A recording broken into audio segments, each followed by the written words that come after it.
नमस्कार दोस्तों, मैं निरंजन आप सभी को हिस्ट्री की जीत की इस प्लेटफॉर्म के ऊपर स्वागत करता हूं। आज की क्लास आप सबके लिए बहुत ही इंपॉर्टेंट है। आप सबसे रिक्वेस्ट हुआ कि ये वीडियो को एंड तक देखना, क्योंकि वीडियो को एंड तक देखने के बाद आपको एक्स्ट्रा कहीं से पढ़ने की आवश्यकता बिल्कुल नहीं पड़ेगी। और हाँ दोस्तों, जिन्होंने इस चैनल को सब्सक्राइब करके नहीं रखा है, चैनल को सब्सक्राइब करके रख लो ऐसे और महत्वपूर्ण वीडियो प्राप्त करने के लिए। तो चलिए दोस्तों शुरू करते हैं। जिस प्रकार से हमारे हड़प्पा सभ्यता में अलग अलग स्थल पाए गए हैं, जैसे कालीबंगा, मोहनजोदड़ो, धोलावीरा, लोथल, उसी प्रकार से डम सादत नाम की एक एरिया है। यदि हम इसके विकास का क्रम का ड्यूरेशन देखें तो विकास के क्रम का ड्यूरेशन है 4555 से लेकर के 3885 ईसा पूर्व का। वहीं हम बात करें अगर किले गुल मोहम्मद के विषय में, तो इसका समय काल है 4550 से लेकर के 3164 ईसा पूर्व का। राणा घुंडई का है 3370 से लेकर के 2530 ईसा पूर्व का।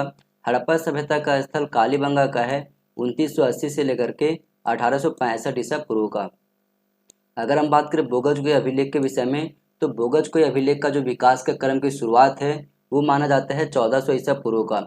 अगर हम बात करें जैन धर्म के 24वें तीर्थंकर महावीर के विषय में, तो इनका जन्म हुआ था 599 ईसा पूर्व में। महात्मा बुद्ध का जन्म हुआ था 563 ईसा पूर्व में। डेरियस का बेहिस्तून अभिलेख का समय काल है 520 से लेकर के 518 ईसा पूर्व का। डेरियस का पारसी पोलिस अभिलेख का समय काल है 518 से लेकर के 515 ईसा पूर्व का। डेरियस का नक्शे रुस्तम अभिलेख की शुरुआत मानी जाती है 515 ईसा पूर्व से। अब यदि हम आगे बात करें तो 500 से लेकर के 400 ईसा पूर्व के बीच में मगध के शासकों के द्वारा अपने साम्राज्य को सुदृढ़ीकरण किया गया था। 484 से लेकर के 468 ईसा पूर्व में अजातशत्रु और लिच्छियों के बीच में संघर्ष होता है साम्राज्य के विस्तार को लेकर के। 483 ईसा पूर्व में महात्मा बुद्ध की मृत्यु हो गई थी। इसके बाद 331 ईसा पूर्व में अरबेला का युद्ध हुआ था। अरबेला के युद्ध में सिकंदर ने डेरियस को पराजित किया था और उसकी राजधानी पारसी पुलिस को जला करके खत्म कर दिया था। इसके बाद 326 ईसा पूर्व में हैडेस्पीज का युद्ध हुआ था। इसमें सिकंदर और राजा पोरस के बीच में युद्ध हुआ था। इस युद्ध में राजा पोरस जो है बुरी तरीके से पराजित होता है, लेकिन सिकंदर जो है राजा पोरस को नहीं मारता है, उसको छोड़ देता है। इसके बाद 325 ईसा पूर्व में सिकंदर जो है वापस चला जाता है और फाइनली 323 ईसा पूर्व में सिकंदर की मृत्यु हो जाती है। आगे यदि हम बात करें तो 322 ईसा पूर्व में चंद्रगुप्त मौर्य के द्वारा मौर्य वंश की नींव रखी गई थी कौटिल्य की सहायता से। इसके बाद 293 से लेकर के 170 ईसा पूर्व के बीच में चेदी राजवंश की स्थापना किया गया था महामेघवाहन के द्वारा। इसके कारण से चेदी राजवंश को महामेघवाहन राजवंश के नाम से भी जाना जाता है। इस राजवंश में सबसे प्रमुख राजा हुआ करता था राजा खारवेल। आगे यदि हम बात करें तो सेकेंड सेंचुरी बीसी में, बीसी का मतलब होता है ईसा पूर्व। सेकेंड सेंचुरी बीसी में बैक्टीरिया में यूनानी शासन की समाप्ति की गई। इसके बाद 269 ईसा पूर्व में अशोक का राज्याभिषेक हुआ, जिसके बाद 261 ईसा पूर्व में अशोक के द्वारा कलिंग का युद्ध लड़ा गया था। आगे यदि हम बात करें तो 185 ईसा पूर्व में अंतिम मौर्य शासक बृहदत्त की हत्या कर दी गई थी पुष्यमित्र शुंग के द्वारा। और फिर पुष्यमित्र शुंग जो है एक नए राजवंश की स्थापना करता है जिसका नाम होता है शुंग राजवंश। यदि हम शुंग राजवंश के शासकों के क्रम देखें तो सबसे पहले तो पुष्यमित्र शुंग आएगा, जिन्होंने शुंग वंश की नींव रखा था। उसके बाद आएगा अग्निमित्र, अग्निमित्र के बाद आएगा वसुज्येष्ठ, उसके बाद वसुमित्र, पुलिंदक, भद्रक, भागवत और सबसे अंतिम में देवभूति। बाद के दिनों में देवभूति को वासुदेव कन्नौ के द्वारा हत्या कर दी जाती है और एक नए राजवंश कन्नौ वंश की नींव रखी जाती है। इस बीच में एक घटना घटता है, वो है 165 ईसा पूर्व में। 165 ईसा पूर्व में यूची ट्राइब को पराजित करके उन्हें चीन के तुर्किस्तान से बाहर निकाल दिया गया था। अब हम बात करते हैं यदि कन्नौ वंश के विषय में, तो इसकी स्थापना किया गया था वासुदेव के द्वारा 73 ईसा पूर्व में। वासुदेव के बाद इसका उत्तराधिकारी बनता है भूमिमित्र, उसके बाद नारायण, उसके बाद आता है सुशर्मा। सुशर्मा जो है वो कन्नौ वंश का अंतिम शासक होता है। बाद के दिनों में सुशर्मा को सातवाहन वंश के संस्थापक सिमुख के द्वारा हत्या कर दी जाती है। आगे यदि हम बात करें तो 57 ईसा पूर्व में विक्रम संवत की शुरुआत की गई थी उज्जैन के राजा विक्रमादित्य के द्वारा। अब यहाँ पे संवत की बात की गई है, इसलिए जितने भी संवत है उनको हम लोग एक क्रम में देख लेते हैं, क्योंकि यहाँ से भी हर बार प्रश्न पूछी जाती है। तो सबसे पहले 57 बीसी में, बीसी यानी कि ईसा पूर्व में विक्रम संवत की शुरुआत की गई। 78 ईस्वी में शक संवत की शुरुआत किया गया था। किसके द्वारा किया गया था? तो कुषाण वंशीय शासक कनिष्क के द्वारा। उसके बाद कलचुरी चेदी संवत की शुरुआत किया गया था। उसके बाद गुप्त संवत की शुरुआत किया गया था 319 ईस्वी में। किसके द्वारा किया गया था? तो चंद्रगुप्त प्रथम के द्वारा किया गया था। इसके बाद कोल्लम संवत की शुरुआत की गई थी 825 ईस्वी में। इसके बाद चालुक्य विक्रम संवत की शुरुआत किया गया था 1076 ईस्वी में। इसके बाद अकबर के द्वारा इलाही संवत की शुरुआत किया गया था 1582 ईस्वी में। इसके बाद आता है हिजरी संवत और सबसे अंतिम में आता है ग्रिगोरियन संवत। आगे यदि हम बात करें तो 30 ईसा पूर्व में सातवाहन राजवंश की उदय होती है। सिमुक के द्वारा इसकी स्थापना किया जाता है। इसके बाद 78 ईस्वी में कनिष्क का राज्यारोहण होता है। कनिष्क एक कुषाण वंशी शासक था। अब यहाँ पर कुषाण वंश की चर्चा हो रही है तो हम ये जानने की कोशिश करते हैं कुषाण वंश की स्थापना किसने किया था। तो कुषाण वंश की स्थापना किया गया था कुजुल कटपिसेस के द्वारा। इसके बाद इसका उत्तराधिकारी बनता है भीम कटपिसेस। उसके बाद आता है कनिष्क। कनिष्क के बाद आता है वशिष्ठ, हुविष्क, कनिष्क द्वितीय और सबसे अंतिम में वासुदेव प्रथम। तो ये शासकों के क्रम को आप लोग याद रखना। इसके बाद 90 ईस्वी में चीनी जनरल पान चाओ द्वारा कुषाण राजा को बाहर निकाला गया। इसके बाद 100 से लेकर के 200 ईस्वी के बीच में सातवाहनों के द्वारा भूमि अनुदान का आरंभिक शिलालेखित साक्ष्य प्राप्त होता है। 124 ईस्वी में गौतमी पुत्र ने क्षारात वंशीय शासक नहपान को बुरी तरीके से हरा करके उसकी हत्या कर दिया था। इसके बाद 190 ईस्वी में कारिकल शासक बनता है जो कि संगमकालीन चोल शासक था। अब यहाँ पर चोल वंश की बात हो रही है तो हम ये जान लेते हैं कि पूर्व मध्य काल में जिस चोल वंश की स्थापना हुई थी उसके संस्थापक का नाम क्या था और शासकों के क्रम किस प्रकार से रही है। तो 850 ईस्वी में विजयालय के द्वारा जो है पूर्व मध्य काल में चोल वंश की स्थापना की गई थी। इसके बाद प्रमुख शासकों के अगर हम क्रम देखें तो सबसे पहले आदित्य, उसके बाद प्रांतक, उसके बाद राजाराज प्रथम जिसे अरिमोली वर्मन भी कहा जाता है, इसके बाद राजेंद्र प्रथम, इसके बाद राजाधिराज, इसके बाद राजेंद्र द्वितीय, वीर राजेंद्र, अधिराजेंद्र, कुलोत्तुंग प्रथम, विक्रम चोल और सबसे अंतिम में कुलोत्तुंग द्वितीय। तो इन प्रमुख शासकों को आप लोग याद रखना। आगे यदि हम बात करें तो 319 ईस्वी में चंद्रगुप्त प्रथम जो है गुप्त वंश का शासक बनता है और इसी समय जो है गुप्त संवत की शुरुआत होती है। अब यहाँ पर गुप्त वंश की बात हो रही है जिसके कारण से हम ये पहले जान लेते हैं कि गुप्त वंश का नींव किसने रखा था और शासकों के क्रम किस प्रकार से रहे हैं। तो सबसे पहले श्रीगुप्त के द्वारा गुप्त वंश की नींव रखी गई थी। इसके बाद आया था उत्तराधिकारी में घटोत्कच, उसके बाद आया था चंद्रगुप्त प्रथम, इसके बाद समुद्रगुप्त, चंद्रगुप्त द्वितीय, कुमारगुप्त, स्कंदगुप्त, पुरुगुप्त, कुमारगुप्त द्वितीय, बुधगुप्त, नरसिंहगुप्त, कुमारगुप्त तृतीय और सबसे अंतिम में विष्णुगुप्त। तो ये शासकों के क्रम रहे हैं गुप्त वंश के। आगे यदि हम बात करें तो 335 से लेकर के 375 ईस्वी तक समुद्रगुप्त का शासनकाल था। इसके बाद 375 ईस्वी में चंद्रगुप्त द्वितीय का जो है राज्यारोहण होता है और इसी के कार्यकाल में फायान जो है वो भारत के यात्रा पर आया हुआ था। आगे यदि हम बात करें तो 450 ईस्वी में कुमारगुप्त प्रथम के द्वारा नालंदा विश्वविद्यालय की स्थापना किया गया था। 476 ईस्वी में आर्यभट्ट का जन्म हुआ था। 477 ईस्वी में बुधगुप्त का शासनकाल शुरू हो जाता है। इसके बाद 596 ईस्वी में कारकोट राजवंश की स्थापना कश्मीर में किया गया था। अब यहाँ पर यदि हम बात करें कारकोट राजवंश के संस्थापक के विषय में तो उसका नाम था दुर्लभ वर्धन। दुर्लभ वर्धन का उत्तराधिकारी बनता है दुर्लभक जिसको उपाधि मिला हुआ था प्रतापदित्य का। इनके 3 बेटे थे, चंद्रापीड़, तारापीड़ और मुक्तापीड़। इसके बाद क्या होती है कि जैसे ही दुर्लभक की मृत्यु होती है उसका उत्तराधिकारी बनता है चंद्रापीड़। चंद्रापीड़ को उपाधि मिला हुआ था वज्रादित्य का। इसके बाद आता है तारापीड़, इससे उपाधि मिला हुआ था उदयादित्य का। इसके बाद जो है अंतिम में आता है मुक्तापीड़ जिसे ललितादित्य को उपाधि प्राप्त था। आगे यदि हम बात करें तो 618 ईस्वी में पल्लालुर का युद्ध होता है। 642 ईस्वी में पुलकेशन द्वितीय की मृत्यु होती है। 670 ईस्वी में ईद सिंह का नालंदा भ्रमण होता है। 712 ईस्वी में अरबों का सिंध विजय होता है। अरबों में सिंध विजय कौन करता है तो मोहम्मद बिन कासिम। इसके बाद 730 ईस्वी में प्रतिहार वंश की नींव रखी जाती है। अब यहाँ पर प्रतिहार वंश की बात हो रही है तो सबसे पहले हम ये जानने की कोशिश करते हैं कि इनके संस्थापक का नाम क्या था। तो प्रतिहार वंश के संस्थापक का नाम था नागभट्ट प्रथम। इसके बाद इसका उत्तराधिकारी बनता है वत्सराज। उसके बाद आता है नागभट्ट द्वितीय, रामभद्र, मिहिर भोज जिसे भोज प्रथम भी कहा गया है। उसके बाद महेंद्रपाल, महीपाल, महेंद्रपाल द्वितीय, देवपाल, राजीवपाल और सबसे अंतिम में यशपाल। आगे यदि हम बात करें तो 750 ईस्वी में पाल वंश की नींव जो है गोपाल के द्वारा रखा गया था। अब यहाँ पर पाल वंश की बात हो रही है तो सभी शासकों के क्रम एक बार देख लेते हैं। तो गोपाल के बाद उत्तराधिकारी बनता है धर्मपाल, उसके बाद देवपाल, सूरपाल, महेंद्रपाल, विग्रहपाल, नारायणपाल, राज्योपाल, गोपाल द्वितीय, विग्रहपाल द्वितीय, महीपाल, नयपाल, विग्रहपाल तृतीय, महीपाल द्वितीय, सूरपाल द्वितीय, रामपाल, कुमारपाल, गोपाल तृतीय, मदनपाल और सबसे अंतिम में गोविंदपाल। इसके बाद 948 ईस्वी में तक्कोलम का युद्ध हुआ था। इसके बाद 1001 से लेकर के 1027 ईस्वी के बीच में महमूद गजनबी ने भारत के ऊपर 17 बार आक्रमण किया था। 1190 ईस्वी में देवगिरी के यादवों के द्वारा कल्याणी के चालुक्य राज्य का पतन किया गया। 1191 ईस्वी में तराइन का प्रथम युद्ध हुआ था।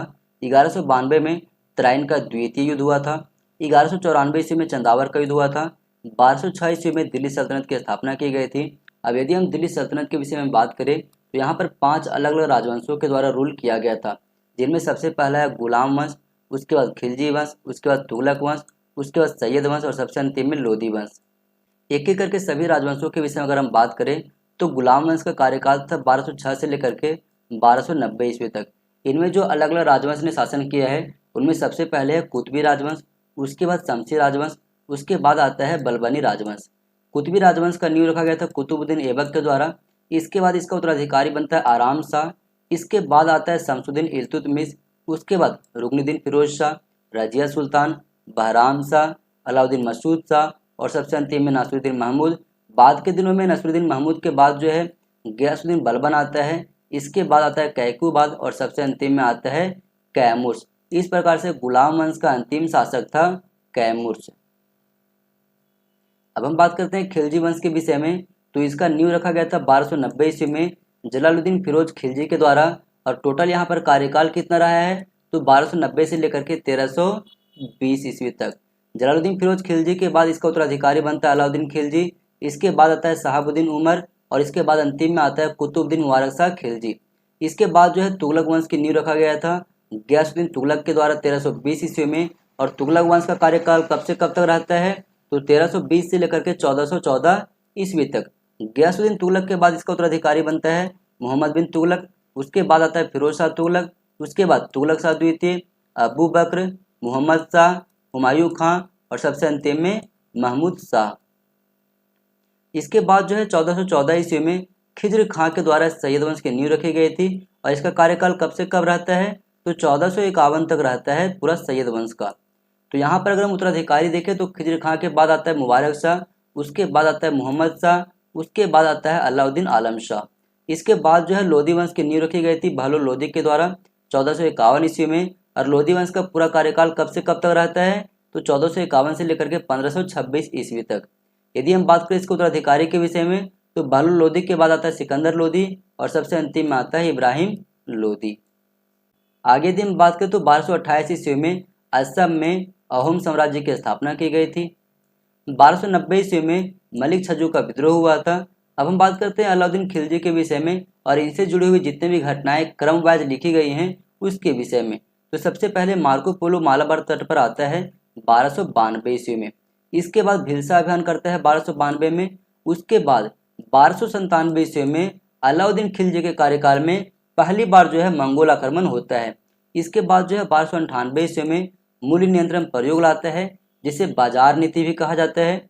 इसके बाद 1298 ईस्वी में ही गुजरात अभियान करता है और गुजरात को जीतने के बाद 1000 दिनार में मलिक काफूर को वहां से ले आता है, जिसके कारण से मलिक काफूर को 1000 दिनारी के नाम से भी जाना जाता है। इसके बाद 1299 ईस्वी में जैसलमेर अभियान करता है और 1301 ईस्वी में रणथंभौर अभियान।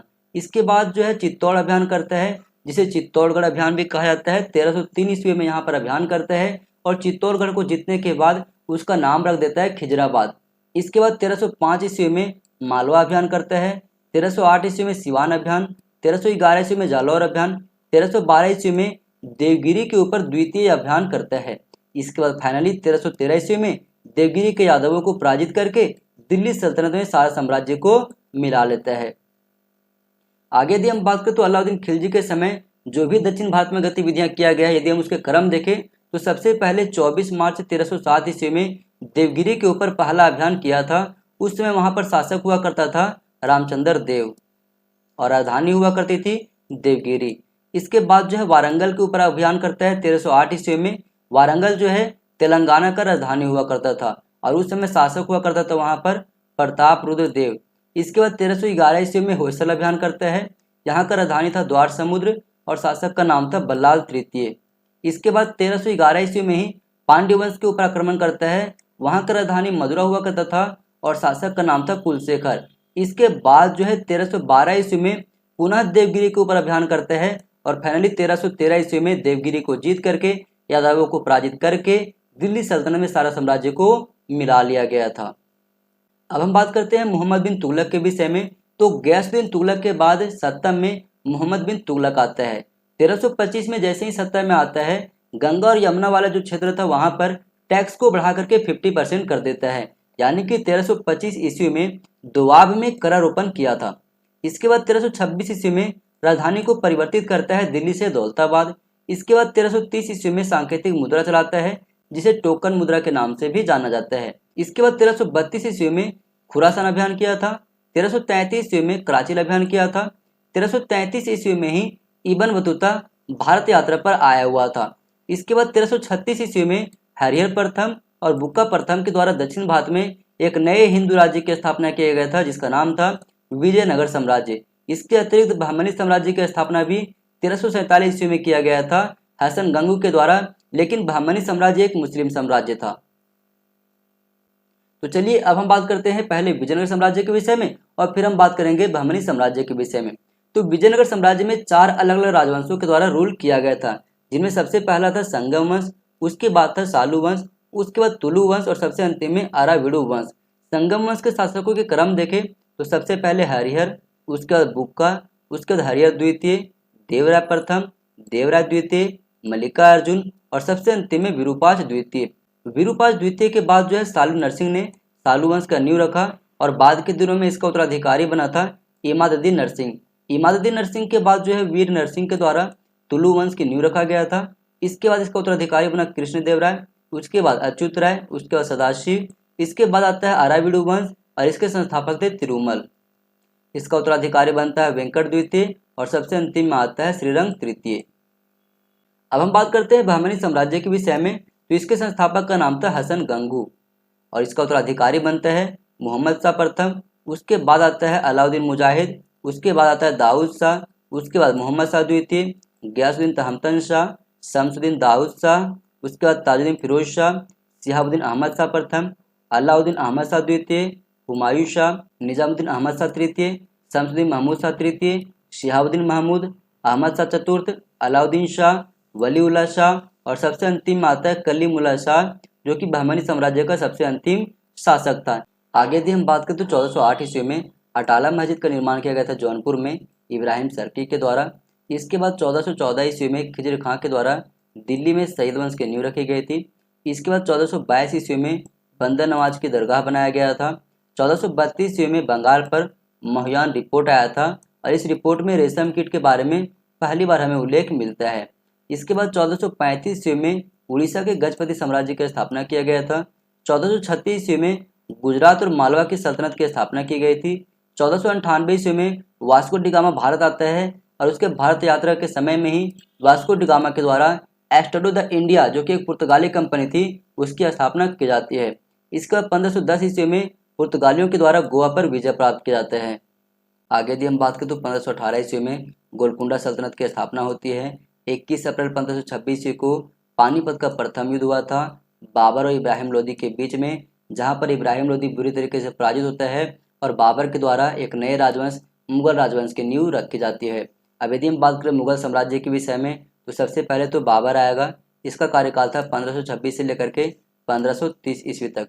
इसके बाद इसका उत्तराधिकारी बनता है हुमायूं, उसके बाद अकबर, जहांगीर, शाहजहां, औरंगजेब, बहादुर शाह प्रथम, जहांदर शाह, फर्रुखसियर, रफ़ीउद्दर्जात, रफ़ीउद्दौला, मोहम्मद शाह, अहमद शाह, आलमगीर द्वितीय, शाहजहां तृतीय, शाह आलम द्वितीय, अकबर शाह द्वितीय और सबसे अंतिम में आता है बहादुर शाह द्वितीय, जिसे जफर की उपाधि प्राप्त था, जिसके कारण से बहादुर शाह द्वितीय को बहादुर शाह जफर के नाम से भी जाना गया। एक एक करके सभी शासकों से जुड़े हुए महत्वपूर्ण घटनाओं के विषय में बात करें तो सबसे पहले हम बात करते हैं बाबर के विषय में। बाबर के द्वारा भारत के ऊपर पहली बार आक्रमण 1519 ईस्वी में बाजौर और भीरा के ऊपर किया गया था। इसके बाद 1519 ईस्वी में ही यूसुफजाई कबीले के विरुद्ध आक्रमण किया था। 1520 में सियालकोट के ऊपर जो है जीत दर्ज किया था। इसके बाद 1524 ईस्वी को पंजाब के अधिकांश हिस्से को जीत लिया था और 21 अप्रैल 1526 ईस्वी को इब्राहिम लोदी के साथ जो पानीपत का प्रथम युद्ध हुआ था, ये इसका 5वां आक्रमण माना जाता है। इसके बाद 16 मार्च 1527 ईस्वी को खानवा का युद्ध हुआ था राणा सांगा के साथ। उसके बाद 29 जनवरी 1528 ईस्वी को चंदेरी का युद्ध हुआ था मेदिनी राय के साथ। इसके बाद 6 अप्रैल 1529 ईस्वी को घाघरा का युद्ध हुआ था अफगानी सेना महमूद लोदी के साथ। और फाइनली 1530 ईस्वी में बाबर का मृत्यु हो गया था। बाबर के बाद इसका उत्तराधिकारी बनता है हुमायूं। 1531 ईस्वी में कालिंजर अभियान किया था प्रताप रुद्रदेव के अगेंस्ट में। 1532 ईस्वी में दोहरिया अभियान किया था महमूद लोदी के अगेंस्ट में। 1532 ईस्वी में ही चुनार अभियान किया था। 1532 ईस्वी में ही दादरा का युद्ध हुआ था। 1533 में दिन पनाह पुस्तकालय की स्थापना दिल्ली में किया था। 1534 ईस्वी में मांडू का पतन किया था। 1535 ईस्वी में बहादुर शाह से संघर्ष किया था। जून 1539 ईस्वी में चौसा का युद्ध लड़ा था। इसके बाद मई 1540 ईस्वी में कन्नौज या फिर कहे तो बिलग्राम का युद्ध हुआ था। इसके बाद मई 1555 ईस्वी को मच्छीवाड़ा का युद्ध किया था अफगानी सरदार नसीब खां के साथ। उसके बाद जून 1555 ईस्वी में सरहिंद का युद्ध किया था अफगानी सरदार सिकंदर सूरी के साथ। और फाइनली 27 जनवरी 1556 ईस्वी को हुमायूं की मृत्यु हो गई। इसके मृत्यु के बाद जो है अकबर सत्ता में आता है। इसके शासनकाल में सबसे पहले 1556 ईस्वी में पानीपत का द्वितीय युद्ध लड़ा गया था। इसके बाद 1560 ईस्वी में तिलवाड़ा का युद्ध हुआ था। 1561 ईस्वी में मालवा विजय हुआ था। 1562 में मेड़ता अभियान। 1562 ईस्वी में ही दास प्रथा को अंत किया था। 1562 ईस्वी में ही राजा बिहारी मल का अकबर से मुलाकात हुआ था। 1563 ईस्वी में तीर्थ यात्रा कर को समाप्त कर दिया था। 1564 ईस्वी में जजिया कर को समाप्त कर दिया था। 1564 ईस्वी में गढ़कटंगा अभियान किया था जिसे गोंडवाना अभियान भी कहा जाता है। 1564 ईस्वी में ही रानी दुर्गावती का निधन हुआ था और 1564 ईस्वी में ही चांद बीबी का विवाह हुआ था। इसके बाद 1565 ईस्वी में हाजी बेगम के द्वारा दिल्ली में हुमायूं के मकबरे का निर्माण किया गया था। 1568 ईस्वी में चित्तौड़ अभियान किया था। 1569 ईस्वी में रणथंभौर अभियान किया था और 1571 ईस्वी में फतेहपुर सीकरी की स्थापना किया था। इसके बाद 1572 ईस्वी में गुजरात विजय किया था। 1573 ईस्वी में दाग प्रणाली की शुरुआत किया था। 1574 ईस्वी में बंगाल अभियान किया था। 1575 ईस्वी में मनसबदारी व्यवस्था की शुरुआत किया था। 1575 ईस्वी में ही इबादत खाना यानी कि उपासना घर की शुरुआत किया था। 1576 ईस्वी में हल्दी घाटी का युद्ध लड़ा गया था। 1576 ईस्वी में ही एंटोनियो कैब्रल को अकबर के दरबार में राजदूत के रूप में भेजा गया था। इसके बाद अगर हम बात करें तो 1576 ईस्वी में ही गुलबदन बेगम के द्वारा हुमायूं नामा की रचना किया गया था। 1577 ईस्वी में नवरोज त्यौहार का पुनरुत्थान किया गया था। 1579 ईस्वी में दहसाला प्रणाली की शुरुआत किया गया था। 1580 ईस्वी में 12 सूबे में संपूर्ण मुगल साम्राज्य को बांट दिया गया था। इसके बाद 1580 ईस्वी में ही अली आदिल शाह की मृत्यु हो गई थी। 1581 ईस्वी में काबुल अभियान किया था। 1582 ईस्वी में इलाही समद की शुरुआत किया गया था। 1583 ईस्वी में बाबरनामा के नाम से फारसी में बाबर के संस्मरणों का अनुवाद किया गया था अब्दुल रहीम खाने खाना के द्वारा। 1585 ईस्वी में यूसुफजाई के विरुद्ध मानसिंह का अभियान हुआ था। 1586 ईस्वी में कश्मीर का सम्मेलन किया गया था। 1587 ईस्वी में मानसिंह के बिहार विजय हुई थी। इसके बाद 1589 ईस्वी में लाहौर में राजा टोडरमल का निधन हो गया था। 1589 ईस्वी में ही मुर्तजा निजाम शाह की मृत्यु हो गई थी और 1589 ईस्वी में ही तुर्की भाषा में बाबर के संस्मरण की पांडुलिपि पारिवारिक संकलन का हिस्सा बनता है। इसके बाद 1589 ईस्वी में ही अबुल फजल के द्वारा अकबरनामा की रचना किया गया। 1591 में चार मीनार की स्थापना किया गया। 1591 ईस्वी में ही 4 मिशन दक्कन भेजे गए। सिंध विजय किया गया। 1592 ईस्वी में उड़ीसा विजय किया गया। 1595 में जात एवं सवार मनसब की शुरुआत किया गया। 1600 ईस्वी में इंग्लिश ईस्ट इंडिया कंपनी को रॉयल चार्टर प्रदान की गई थी। 1601 में खानदेश अभियान किया, जिसे असीरगढ़ की लड़ाई कहा जाता है, और ये अकबर का अंतिम विजय अभियान माना जाता है। इसके बाद जो है 1602 ईस्वी में डच ईस्ट इंडिया कंपनी का स्थापना किया गया था। आगे यदि हम बात करें तो 1604 ईस्वी में दरबार में तंबाकू का सेवन प्रारंभ किया गया था। 1605 ईस्वी में फाइनली अकबर की मृत्यु हो गई थी। अब हम बात करते हैं अकबर के समय भारत आने वाले विदेशी यात्रियों के क्रम के विषय में। तो सबसे पहले आया था सिद्दी अल रईस 1556 ईस्वी में। इसके बाद आया था रॉल्फ फिच, उसके बाद John Mildenhall, Father Acquaviva, Father Anthony Monserrate, Jerome Xavier और सबसे अंतिम में इमेनुअल पिन्हारो। आगे यदि हम बात करें तो 1605 ईस्वी में डचों ने अम्बोनिया के पुर्तगाली दुर्ग पर कब्जा कर लिया था। 1606 ईस्वी में डचों ने मसूलीपट्टनम में फैक्ट्रियां स्थापित करने के लिए गोलकुंडा के शासकों से फरमान प्राप्त किए थे। इसके बाद 1611 ईस्वी में बेगम शाही मस्जिद का निर्माण किया गया था लाहौर में जहांगीर के द्वारा। 1611 ईस्वी में ही चश्मा नूर महल की स्थापना किया गया था अजमेर में जहांगीर के द्वारा। 1611 ईस्वी में ही मसूलीपट्टनम में ईस्ट इंडिया कंपनी के द्वारा कारखाना स्थापित किया गया था, और इसके बाद किया गया था 1613 में सूरत में, 1633 में बालासोर में और 1686 ईस्वी में हुगली में। आगे यदि हम बात करें तो 1613 ईस्वी में अकबर का मकबरा बनाया गया था आगरा के निकट सिकंदरा में। 1617 ईस्वी में डचों ने सूरत में एक फैक्ट्री स्थापित किया था। 1620 ईस्वी में मेहतार महल का निर्माण किया गया था। 1622 ईस्वी में नूरजहां के द्वारा आगरा में इत्मादुद्दौला का मकबरा बनाया गया था। 1627 से लेकर के 1647 ईस्वी तक लाहौरी द्वारा बादशाहनामा के या फिर कहें तो पातशाहनामा के पहले 2 दफ्तरों की रचना की गई थी। 1627 ईस्वी में ही इब्राहिम रोजा का निर्माण किया गया था। इसके अतिरिक्त 1627 ईस्वी में आगरा के किले में दीवान आम का निर्माण किया गया था। 1630 ईस्वी में कचवाहा पर जय सिंह का विजय हुआ था। 1632 ईस्वी में ताजमहल का निर्माण किया गया था आगरा में। 1636 ईस्वी में निजाम शाही का अंत हुआ था। 1636 ईस्वी में ही बीजापुर एवं गोलकुंडा से मुगलों का संधि किया गया था। 1646 ईस्वी में मुगलों का बल्ख पर अधिकार हुआ था। 1651 ईस्वी में बीबी का मकबरा औरंगाबाद में औरंगजेब के द्वारा बनाया गया था। 1654 ईस्वी में मोती मस्जिद का निर्माण किया गया था और 1656 ईस्वी में गोल गुंबज का निर्माण किया गया था। अब हम बात करते हैं जहांगीर के समय भारत आने वाले विदेशी यात्रियों के क्रम के विषय में। तो सबसे पहले विलियम फिंच और विलियम हॉकिंस दोनों एक साथ 1608 ईस्वी में आए थे।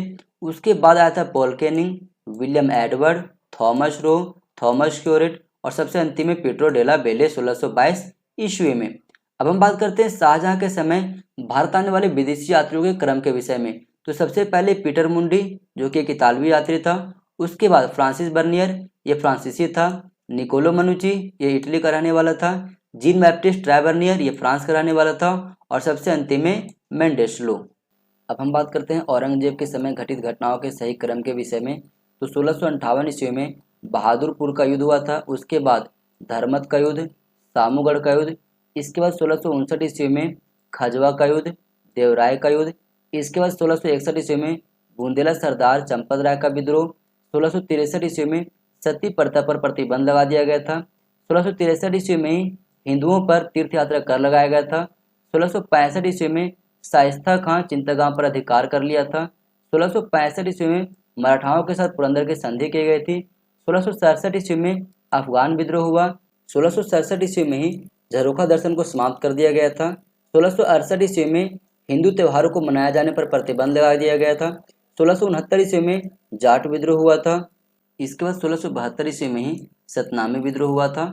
1675 ईस्वी में 9वें सिख गुरु तेग बहादुर की हत्या कर दी गई थी। 1675 ईस्वी में मुगल सिख युद्ध हुआ था। 1678 ईस्वी में राबिया दौरानी का मकबरा बनाया गया था औरंगाबाद में। 1679 ईस्वी में मुगल राजपूत युद्ध हुआ था। 1679 ईस्वी में ही जजिया कर को पुनः लगाया गया।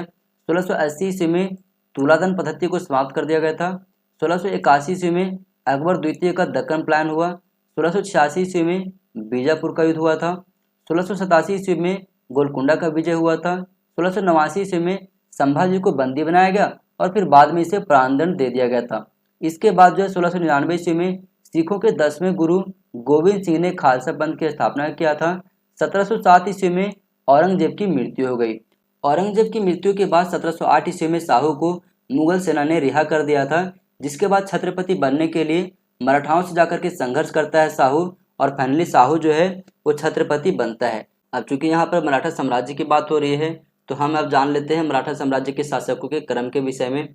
तो सबसे पहले आएगा शिवाजी। यदि हम शिवाजी के विषय में बात करें तो अप्रैल 1627 ईस्वी में इनका जन्म हुआ था शिवनेर किला में। इन्होंने 1646 ईस्वी में तोरण के किले को जीता, 1648 ईस्वी में पुरंदर के किले को जीता। इसके बाद 1656 ईस्वी में रायगढ़ को जीत करके उसे अपना राजधानी बनाया। जनवरी 1664 ईस्वी में सूरत को लूटा।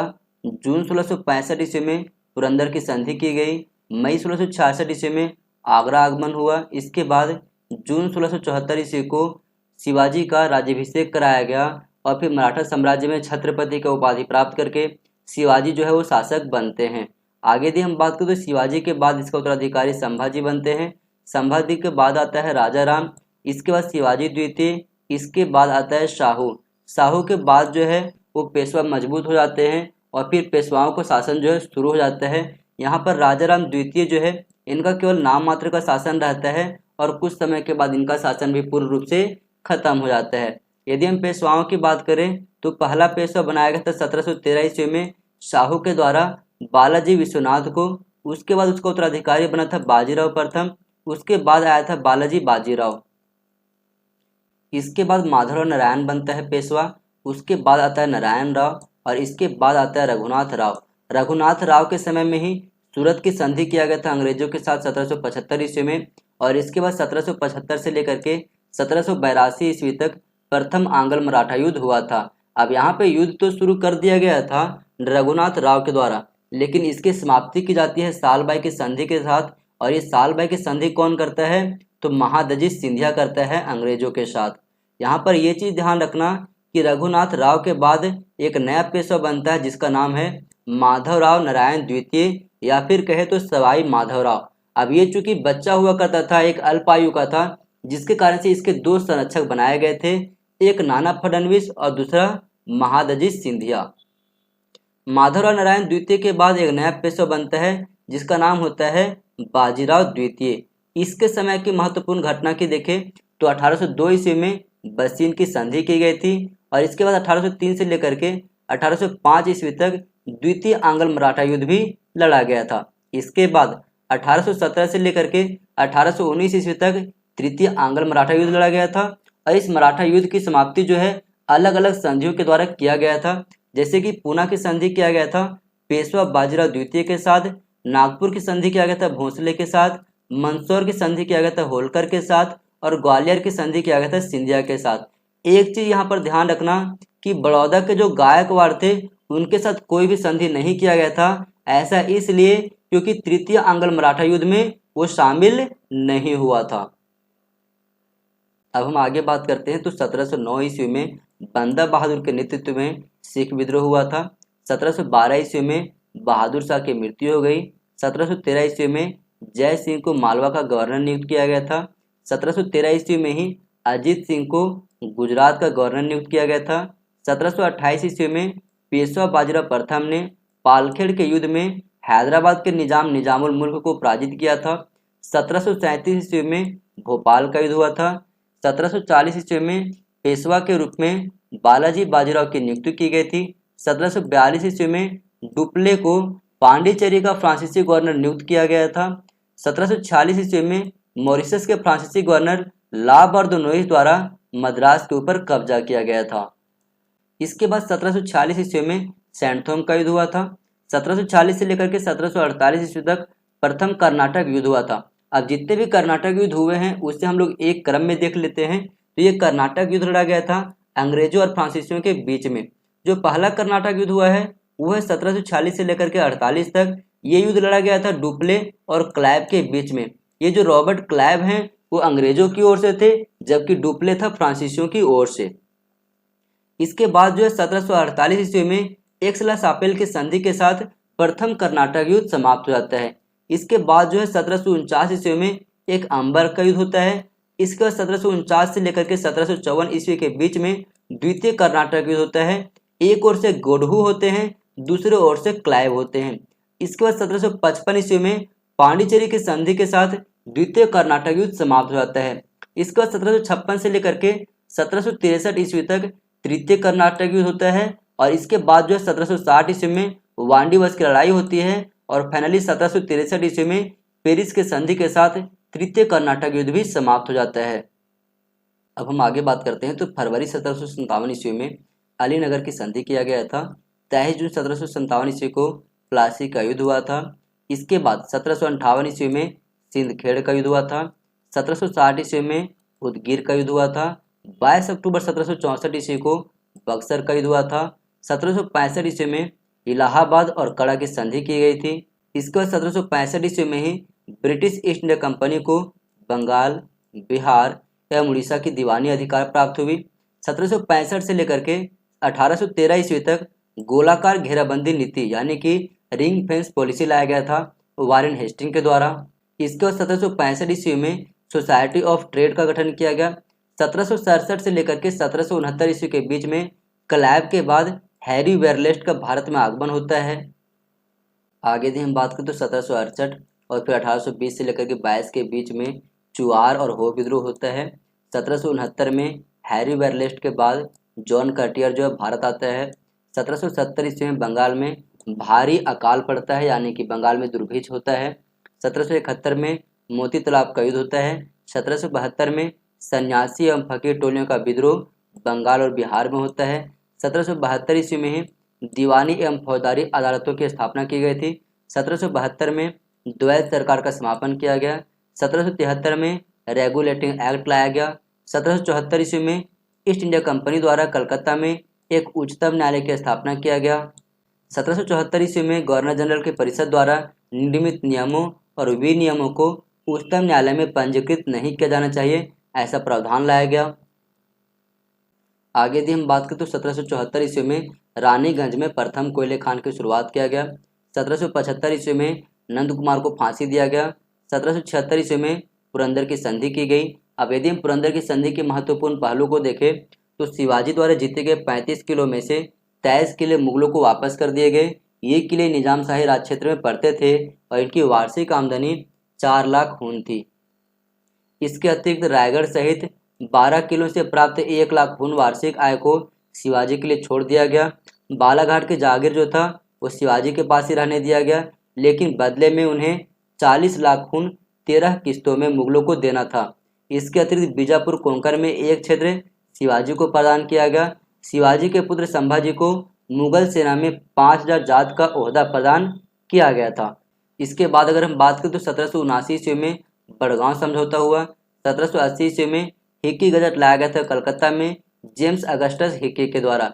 इसके बाद 1780 से लेकर के 1784 ईस्वी के बीच में द्वितीय आंग्ल मैसूर युद्ध हुआ था। अब यहाँ पर आंग्ल मैसूर युद्ध की बात हो रही है, तो जितने भी आंग्ल मैसूर युद्ध हुए हैं उसे हम लोग एक जगह पर देख लेते हैं। तो सबसे पहले 1768 से लेकर के 1769 ईस्वी के बीच में प्रथम आंग्ल मैसूर युद्ध हुआ था और इसकी समाप्ति 1769 में मद्रास की संधि के साथ किया गया था।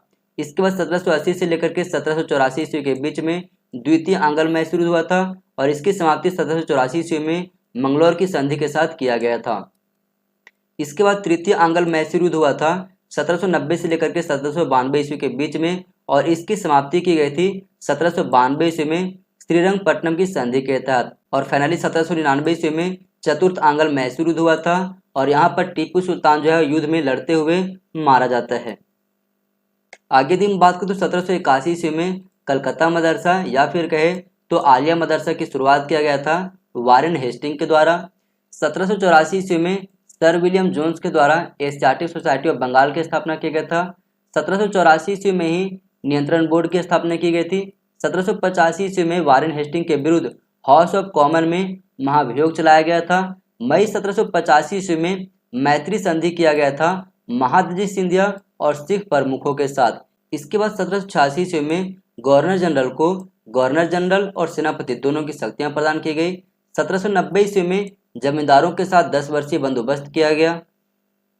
इसके बाद 1791 ईस्वी में संस्कृत कॉलेज बनारस या फिर कहे तो वाराणसी में स्थापित किया गया था श्री जोनाथन डंकन के द्वारा। अब जितने भी संस्कृत कॉलेज और यूनिवर्सिटी हैं उनको हम लोग एक जगह पे देख लेते हैं। तो 1791 ईस्वी में सबसे पहले संपूर्णानंद संस्कृत विश्वविद्यालय वाराणसी में स्थापित किया गया था। 1821 ईस्वी में पूना संस्कृत कॉलेज या फिर कहे तो दक्कन कॉलेज की स्थापना किया गया था। 1824 ईस्वी में कलकत्ता संस्कृत कॉलेज या फिर कहे तो कलकत्ता संस्कृत विश्वविद्यालय की स्थापना किया गया था। 1961 ईस्वी में कामेश्वर सिंह दरभंगा संस्कृत विश्वविद्यालय की स्थापना किया गया था। 1962 में नेशनल संस्कृत यूनिवर्सिटी तिरुपति आंध्र प्रदेश में स्थापित किया गया था। 1962 में ही लाल बहादुर शास्त्री नेशनल संस्कृत यूनिवर्सिटी दिल्ली में स्थापित किया गया था। इसके बाद 1970 ईस्वी में केंद्रीय संस्कृत विश्वविद्यालय दिल्ली में स्थापित किया गया। 1981 ईस्वी में श्री जगन्नाथ संस्कृत विश्वविद्यालय पुरी उड़ीसा में स्थापित किया गया था।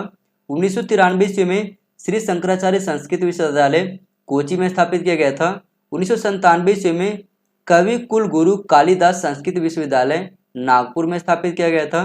2001 ईस्वी में जगत गुरु रामानंदाचार्य संस्कृत विश्वविद्यालय जयपुर में स्थापित किया गया था।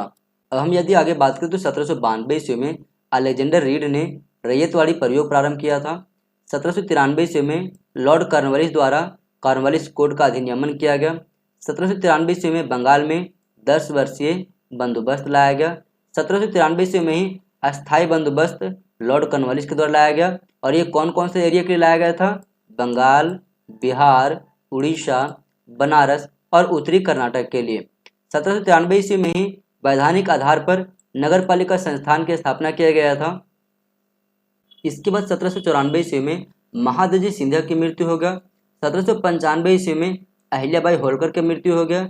1795 ईस्वी में ही खुर्दा की लड़ाई लड़ी गई थी। 1795 ईस्वी में शिशु वध को हत्या घोषित किया गया था रेगुलेशन 3 के तहत।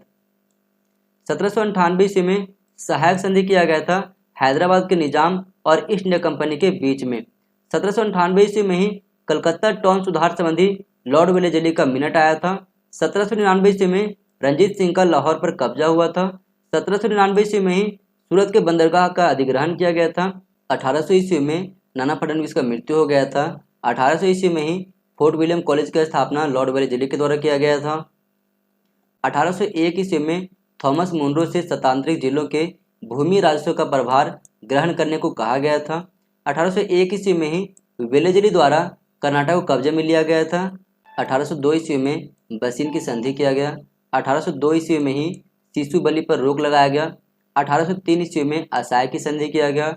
1805 ईस्वी में राजघाट की संधि किया गया। 1806 ईस्वी में वेलोर विद्रोह हुआ था। 1808 ईस्वी में मालकोम फॉरेस्ट मिशन और एल्फिंस्टन काबुल मिशन की शुरुआत की गई। 1809 ईस्वी में अमृतसर की संधि किया गया था रंजीत सिंह और ईस्ट इंडिया कंपनी के बीच में। 1813 से लेकर के 1857 ईस्वी के बीच में अधीनस्थ अलगाव नीति लाया गया था लॉर्ड हेस्टिंग्स के द्वारा। 1814 ईस्वी में प्रथम आंग्ल नेपाली युद्ध हुआ था।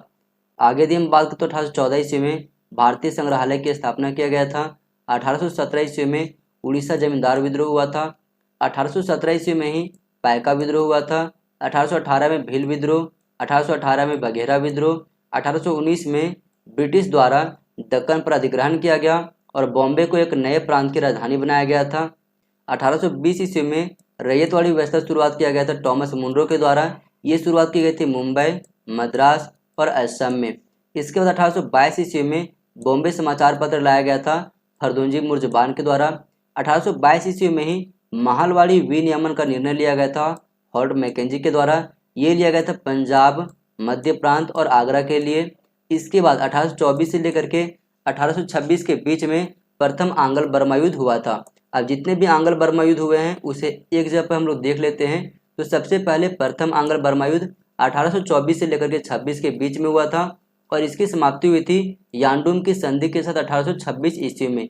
इसके बाद द्वितीय आंग्ल बर्मा युद्ध हुआ था 1852 से 53 के बीच में और तृतीय आंग्ल बर्मा युद्ध हुआ था 1885 ईस्वी में। आगे दिन बात करें तो 1828 ईस्वी में अहोम विद्रोह हुआ था। 1829 ईस्वी में कोल विद्रोह। 1829 में ही सती प्रथा को अवैध घोषित किया गया था रेगुलेशन 17 के द्वारा। 1831 ईस्वी में रामोशी विद्रोह हुआ था और इसका नेतृत्व कर रहे थे चित्तूर सिंह और बाद के दिनों में इसका नेतृत्व उमाजी राजे के द्वारा किया गया था। 1833 ईस्वी में गवर्नर जनरल के परिषद पर प्राप्त अपनी अध्यारोही शक्ति का विस्तार भावी गवर्नर जनरल तक किया गया था। आगे यदि हम बात करें तो 1835 ईस्वी में जी विंगेट और H.E. गोल्डमिड ने बॉम्बे सर्वे सिस्टम का विचार प्रदान किया था। 1837 ईस्वी में दिल्ली उर्दू अखबार दिल्ली में लाया गया था मौलवी मोहम्मद बाकी के द्वारा। 1838 ईस्वी में society for the education of general knowledge की शुरुआत किया गया था। 1839 से लेकर के 42 ईस्वी के बीच में प्रथम आंग्ल अफगान युद्ध हुआ था। अब जितने भी आंग्ल अफगान युद्ध हुए हैं उसके विषय में अगर हम बात करें तो पहला आंग्ल अफगान युद्ध हुआ था 1839 से लेकर के 42 तक। दूसरा हुआ था 1870 से लेकर के 1880 के बीच में, और बाद के दिनों में 1879 ईस्वी में गंडमक की संधि के साथ ये सारे युद्ध जो है समाप्त हो जाते हैं। इसके बाद 1840 ईस्वी में सतारा विद्रोह हुआ था महाराष्ट्र में। 1843 ईस्वी में भारत में दासता की उन्मूलन की गई थी, यानी जो दास व्यवस्था होती है उसकी समाप्ति किया गया था इंडिया एक्ट 5 के तहत। 1843 ईस्वी में सिंध विजय किया गया था। 1845 और 46 के बीच में प्रथम आंग्ल सिख युद्ध हुआ था। अब जितने भी आंग्ल सिख युद्ध हुए हैं उसी एक जगह पे हम लोग देख लेते हैं। तो पहला आंग्ल सिख युद्ध हुआ था 1845 से 46 के बीच में, और 1846 में लाहौर की संधि के साथ ये समाप्त हो गया था। इसके बाद जो है दिसंबर महीने में 1846 में एक और संधि किया गया था जिसका नाम था बहरावल की संधि, और फिर से जो है द्वितीय आंग्ल सिख युद्ध शुरू हो जाती है 1848 से लेकर के 1849 के बीच में। इसके बाद 1847 ईस्वी में Thomson college of civil engineering Roorkee में स्थापित किया गया था। इसके बाद लगातार 3 और इंजीनियरिंग कॉलेज स्थापित किए गए, एक मद्रास में, दूसरा शिवपुर में और तीसरा पुणे में। आगे यदि हम बात करें तो 1848 से लेकर के 1856 ईस्वी तक लॉर्ड डलहौजी भारत के गवर्नर जनरल के रूप में कार्य करते हैं, और इन्होंने एक सिद्धांत दिया था जिसका नाम था वैवगत का सिद्धांत, या फिर कहे इंग्लिश में तो डॉक्ट्रिन ऑफ लैब्स। 1849 ईस्वी में ड्रिंक वाटर बेथुन के द्वारा कोलकाता में हिंदू गर्ल्स स्कूल का आरंभ किया गया। 1849 ईस्वी में ही लंदन में GIP कंपनी का गठन किया गया। 1850 ईस्वी में धार्मिक असक्षमता अधिनियम लाया गया। 1851 ईस्वी में पेशवा बाजीराव द्वितीय की मृत्यु हो गया था बिठूर में। 1851 ईस्वी में ही ब्रिटिश इंडियन एसोसिएशन कलकत्ता में स्थापित किया गया। अब जितने भी एसोसिएशन और जितने भी संगठन हैं उसको हम लोग एक ही जगह पे सारा देख लेते हैं। तो सबसे पहले 1823 ईस्वी में यूनिटेरियन कमेटी कलकत्ता में स्थापित किया गया था राजा राम मोहन राय, द्वारकानाथ टैगोर और विलियम एडम के द्वारा। इसके बाद 1836 ईस्वी में बंग भाषा प्रकाशक सभा की स्थापना किया गया था कलकत्ता में राजा राम मोहन राय के द्वारा। 1838 ईस्वी में जमींदारी एसोसिएशन या फिर कहे तो लैंड होल्डर सोसाइटी की स्थापना कलकत्ता में किया गया था द्वारकानाथ टैगोर के द्वारा। 1843 ईस्वी में बंगाल ब्रिटिश इंडिया सोसाइटी की स्थापना कलकत्ता में किया गया था जॉर्ज थॉमसन के द्वारा। 1851 ईस्वी में ब्रिटिश इंडियन एसोसिएशन कलकत्ता में स्थापित किया गया था राधाकांत देव और द्वारकानाथ टैगोर के द्वारा। 1852 ईस्वी में बॉम्बे एसोसिएशन बम्बई में स्थापित किया गया था दादा भाई नौरोजी के द्वारा। 1852 ईस्वी में ही दी दक्कन एसोसिएशन गोपाल हरि देशमुख के द्वारा स्थापित किया गया था। 1862 ईस्वी में लंदन इंडियन कमेटी की स्थापना लंदन में किया गया था पुरुषोत्तम मुदलियार के द्वारा। 1865 ईस्वी में लंदन इंडियन सोसाइटी की स्थापना किया गया था लंदन में दादा भाई नौरोजी के द्वारा। 1866 ईस्वी में ईस्ट इंडिया एसोसिएशन लंदन में स्थापित किया गया था दादा भाई नौरोजी के द्वारा। 1870 ईस्वी में पुनः सार्वजनिक सभा बम्बई में स्थापित किया गया था महादेव गोविंद रनाडे और गणेश वासुदेव जोशी के द्वारा। इसके बाद 1870 ईस्वी में ही इंडियन रिफॉर्म एसोसिएशन कलकत्ता में स्थापित किया गया था केशव चंद्र सेन के द्वारा।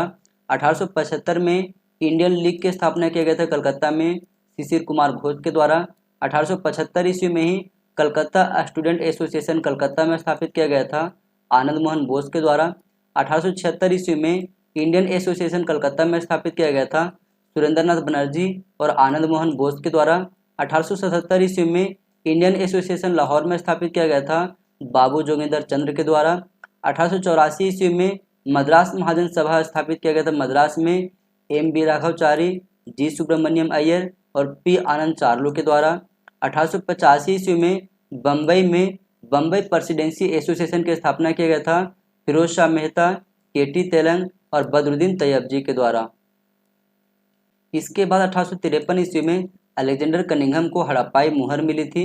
1854 ईस्वी में वुड का डिस्पैच नीति लाया गया था, शिक्षा संबंधी ये नीति थी। अब जितने भी शिक्षा से संबंधित नीतियां हैं उनको हम लोग एक ही जगह पे देख लेते हैं। सबसे पहले हम लोग बात करते हैं भारत की आज़ादी से पूर्व जितने भी नीति लाई गई उसके विषय में, और फिर हम बात करेंगे आज़ादी के बाद जितनी नीतियाँ लाई गई हैं उसके विषय में। तो सबसे पहले 1813 ईस्वी में चार्टर एक्ट, 1835 में मैकाले मिनट, 1854 ईस्वी में वुड का डिस्पैच, 1882 ईस्वी में हंटर एजुकेशन कमीशन जिसे इंडियन एजुकेशन कमीशन भी कहा जाता है, 1902 में रैले कमीशन जिसे इंडियन यूनिवर्सिटी कमीशन भी कहा जाता है, 1904 में भारतीय विश्वविद्यालय अधिनियम जिसे इंडियन यूनिवर्सिटी एक्ट भी कहा जाता है, 1913 में गवर्नमेंट का रिजोल्यूशन आया था एजुकेशन को लेकर के, 1917 में सैडलर कमीशन जिसे कलकत्ता यूनिवर्सिटी कमीशन भी कहा जाता है, 1929 में हार्टोग समिति, 1934 में सप्रू समिति, 1936 में एबी बोट वुड रिपोर्ट, 1937 में वर्धा समिति या फिर कहे तो जाकिर हुसैन समिति, 1944 में सार्जेंट आयोग। अब हम बात करते हैं आज़ादी के बाद जितने भी लाए गए हैं उसके विषय में। तो पहला था 1948 में लाया गया था एस राधाकृष्णन आयोग जिसे यूनिवर्सिटी एजुकेशन कमीशन भी कहा गया है। इसके बाद 1952 ईस्वी में लाया गया था मुदलियार आयोग जिसे सेकेंडरी एजुकेशन कमीशन कहा गया है। 1964 में कोठारी एजुकेशन कमीशन, 1990 में राममूर्ति समिति, 1992 में जनार्दन रेड्डी समिति, 1993 में यशपाल समिति, 2005 में नेशनल नॉलेज कमीशन, 2009 में यशपाल समिति, 2020 में national education policy. National education policy से दो इंपॉर्टेंट फैक्ट है उसको याद रखना। पहला, टी.एस. सुब्रमण्यम कमेटी लाया गया था 2016 में। इसका उद्देश्य क्या था?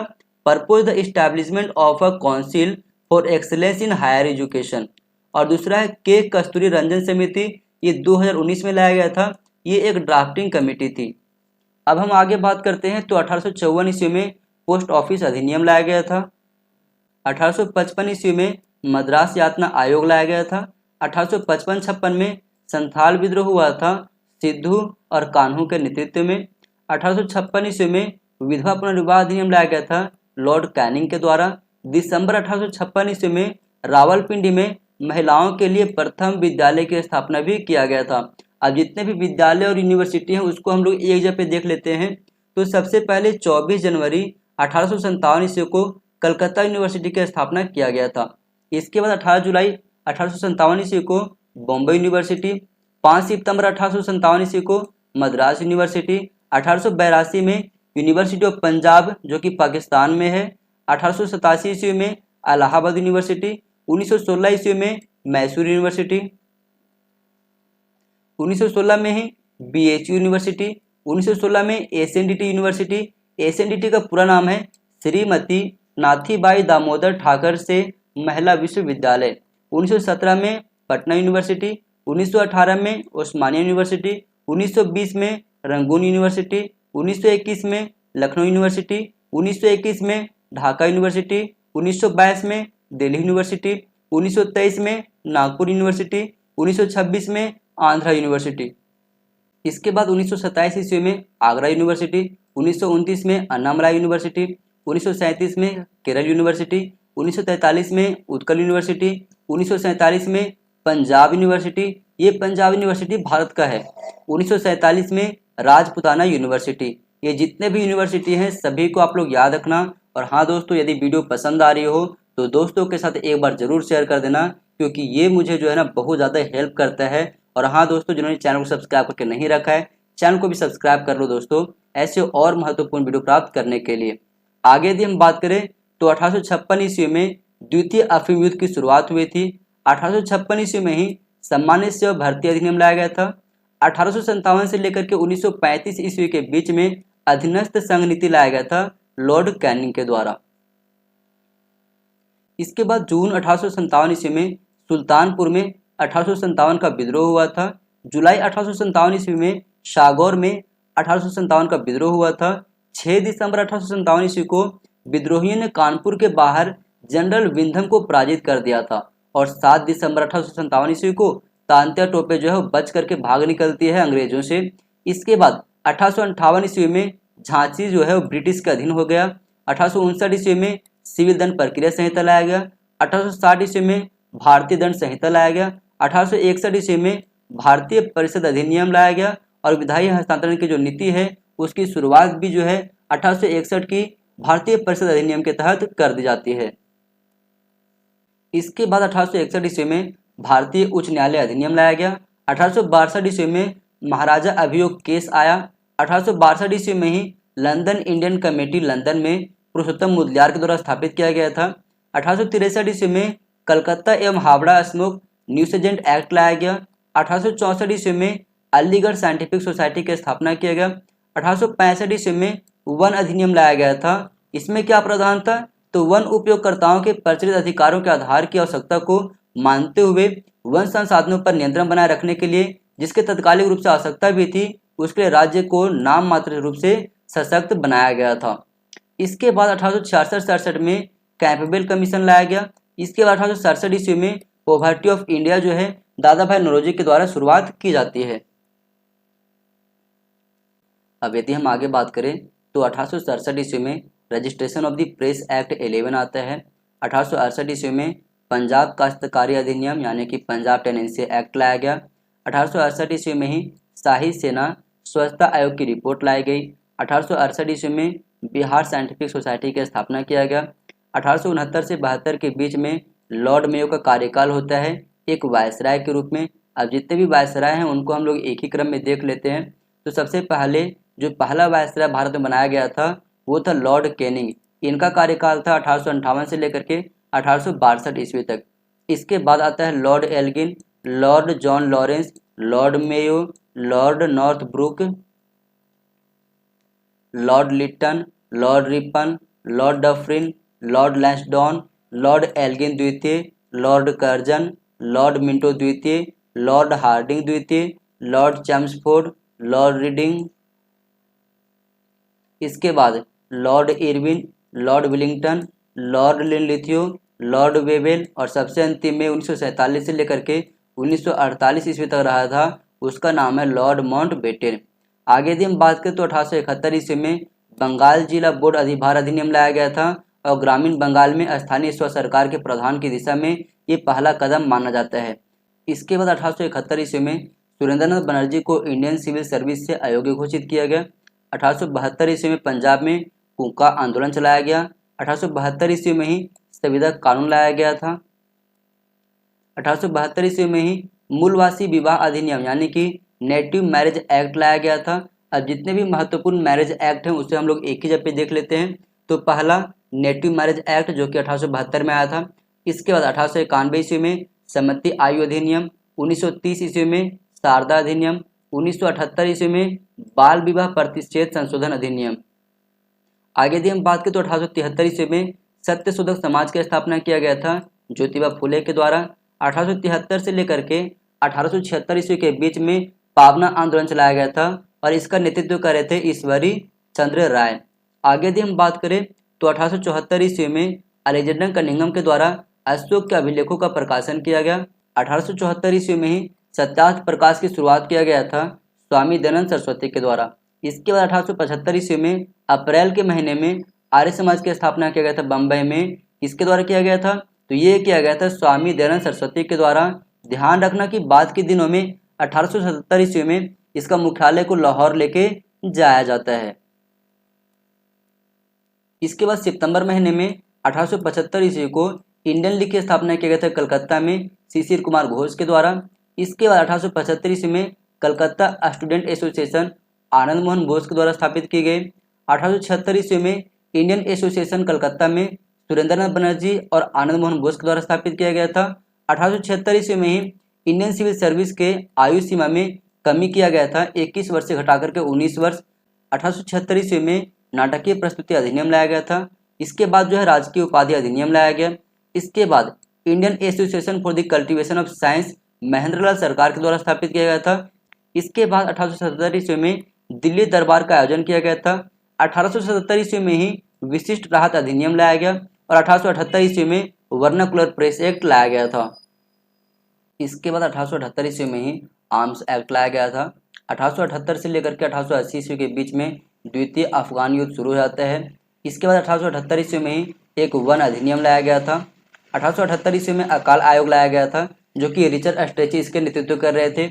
इसके बाद 1879 ईस्वी में दक्कन कृषि राहत अधिनियम लाया गया। 1880 ईस्वी में प्राचीन स्मारकों के संरक्षक के रूप में एच कोल की नियुक्ति किया गया था। 1880 ईस्वी में ही स्ट्रैची कमीशन लाया गया। 1881 ईस्वी में प्रथम कारखाना अधिनियम लाया गया।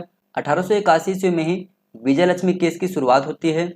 आगे यदि हम बात करें तो 1881 ईस्वी में ही परक्राम्य प्रपत्र अधिनियम लाया गया था, जिसे नेगोशिएबल इंस्ट्रूमेंट एक्ट भी कहा जाता है। इसके बाद किरण वर्मा के द्वारा शकुंतलम का मलयालम में अनुवाद किया गया। इसके बाद थियोसॉफिकल सोसाइटी का मुख्यालय जो था उसे भारत के अड्यार, जो कि तमिलनाडु में पड़ता है, वहाँ पर स्थानांतरित किया गया था। इसके बाद जो है बाल गंगाधर तिलक पर मुकदमा चलाया गया और उन्हें 4 साल की जेल की सजा सुनाई गई थी। इसके बाद सील प्रक्रिया संहिता प्रारंभ हो जाती है और फिर फाइनली जो है सीमा शुल्क अवकाश की नीति जो है 1882 ईस्वी में ही लाया जाता है। इसके बाद जो है लोकल सेल्फ गवर्नमेंट जो है वो भी 1882 में ही लाया गया था और 1882 ईस्वी में ही वर्नाकुलर प्रेस एक्ट की समाप्ति भी कर दी जाती है। आगे यदि हम बात करें तो 1883 ईस्वी में दिसंबर महीने में इंडियन नेशनल कॉन्फ्रेंस की पहले अधिवेशन का कलकत्ता में आयोजन होता है। इसके बाद दिसंबर महीने में ही 1883 ईस्वी में इल्बर्ट विल विवाद शुरू हो जाता है। 1885 ईस्वी में रुक्माबाई केस की शुरुआत होती है। 1885 ईस्वी में भारतीय राष्ट्रीय कांग्रेस की स्थापना की गई थी बॉम्बे में A.O. ह्यूम के द्वारा।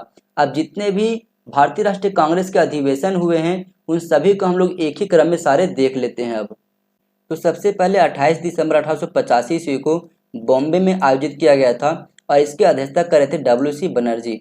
इसके बाद जो है 1886 ईस्वी में कलकत्ता में आयोजित किया गया था। इसकी अध्यक्षता किए हुए थे दादा भाई नौरोजी। इसके बाद जो 1887 ईस्वी में मद्रास में हुआ था। इसके अध्यक्षता कर रहे थे सैयद बदरुद्दीन तैयब जी, जो कि ये पहले मुस्लिम अध्यक्ष माने गए। इसके बाद 1888 ईस्वी में इलाहाबाद में जो है आयोजित किया गया था इनका अधिवेशन और इसके अध्यक्षता कर रहे थे जॉर्ज यूले, ये पहले अंग्रेजी अध्यक्ष थे। इसके बाद 1893 ईस्वी में लाहौर में जो है भारतीय राष्ट्रीय कांग्रेस का अधिवेशन होता है और इसकी अध्यक्षता करते हैं दादा भाई नौरोजी।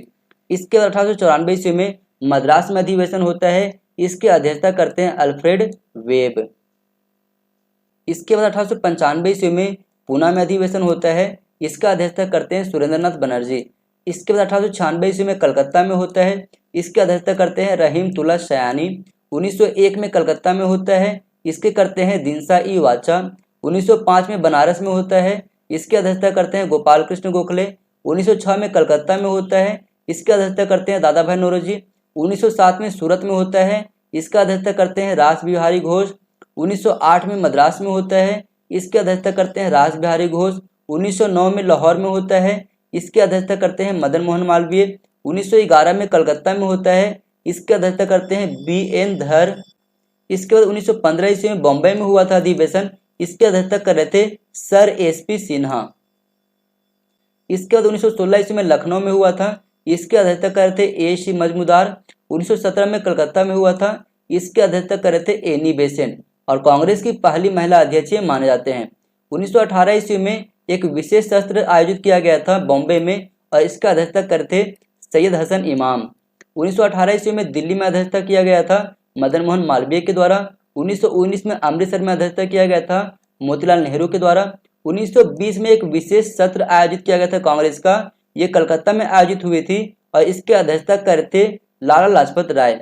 1920 में ही नागपुर में अधिवेशन हुआ था, इसके अध्यक्षता कर रहे थे विजय राघवाचार्य। 1921 में अहमदाबाद में अधिवेशन हुआ था, इसके अध्यक्षता कर रहे थे हकीम अजमल खान और C.R. दास के कार्यकारिणी अध्यक्ष के रूप में ये काम कर रहे थे। इसके बाद 1922 ईस्वी में गया में अधिवेशन हुआ था, इसके अध्यक्षता करते C.R. दास। इसके बाद 1924 ईस्वी में बेलगाम में अधिवेशन हुआ था, इसके अध्यक्षता कर रहे थे महात्मा गांधी। 1925 में कानपुर में अधिवेशन हुआ था, इसके अध्यक्षता करते सरोजिनी नायडू, ये भारत की पहली महिला अध्यक्ष थी। इसके बाद 1926 ईस्वी में असम के गुवाहाटी में हुआ था, इसके अध्यक्षता कर रहे थे S. श्रीनिवास अयंगर। मद्रास में 1927 में हुआ था, इसकी अध्यक्षता कर रहे थे डॉक्टर A.M. अंसारी। 1928 में कलकत्ता में हुआ था, इसके अध्यक्षता कर रहे थे मोतीलाल नेहरू। 1929 में लाहौर में हुआ था, इसके अध्यक्षता कर रहे थे जवाहरलाल नेहरू। 1931 में कराची में हुआ था, इसके अध्यक्षता कर रहे थे वल्लभ भाई पटेल। 1934 में बॉम्बे में हुआ था, इसके अध्यक्षता कर रहे थे राजेंद्र प्रसाद। 1936 में लखनऊ में हुआ था, इसके अध्यक्षता कर रहे थे जवाहरलाल नेहरू। 1937 में फैजापुर में हुआ था, इसके अध्यक्षता जवाहरलाल नेहरू ने किया था और ये गांव में होने वाला पहला अधिवेशन माना जाता है। इसके बाद 1938 ईस्वी में हरिपुरा में हुआ था, इसके अध्यक्षता कर रहे थे सुभाष चंद्र बोस। 1939 ईस्वी में त्रिपुरी में हुआ था, इसके भी अध्यक्षता सुभाष चंद्र बोस के द्वारा किया गया था। 1940 ईस्वी में रामगढ़ में हुआ था, इसकी अध्यक्षता अबुल कलाम आजाद के द्वारा किया गया था। 1946 में मेरठ में हुआ था, इसकी अध्यक्षता JB कृपलानी के द्वारा किया गया था। 1947 में दिल्ली में हुआ था, इसकी अध्यक्षता डॉक्टर राजेंद्र प्रसाद के द्वारा किया गया था। और फाइनली 1948 ईस्वी में जयपुर में हुआ था और इसकी अध्यक्षता डॉक्टर पटाभी सीतारामैया के द्वारा किया गया था। अब हम आगे बात करते हैं। तो 1885 ईस्वी में एपिग्राफिया इंडिका का प्रथम अंक जो है प्रकाशित हुआ था। 1885 ईस्वी में ही तृतीय आंग्ल बर्मा युद्ध हुआ था। इसके बाद भारतेंदु हरिश्चंद्र की मृत्यु हो गई थी। इसके बाद 1886 ईस्वी में लाहौर में एक एंग्लो वैदिक स्कूल की स्थापना किया गया था। 1887 ईस्वी में इंडियन नेशनल सोशल कॉन्फ्रेंस की स्थापना बम्बई में आयोजित किया गया था। आगे यदि हम बात करें तो 1887 ईस्वी में देव समाज की स्थापना किया गया था शिव नारायण अग्निहोत्री के द्वारा। 1888 ईस्वी में यूनाइटेड इंडिया पेट्रियोटिक एसोसिएशन का गठन किया गया था सर सैयद अहमद खान के द्वारा। 1889 ईस्वी में ऑफिसर्स सीक्रेट एक्ट लाया गया था और इसी समय फुल मनी केस की शुरुआत भी हो गया था।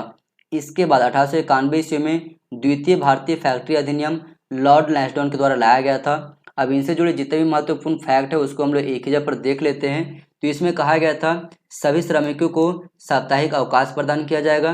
9 वर्ष से कम उम्र के जो भी बच्चे हैं उनसे काम नहीं करवाया जाएगा।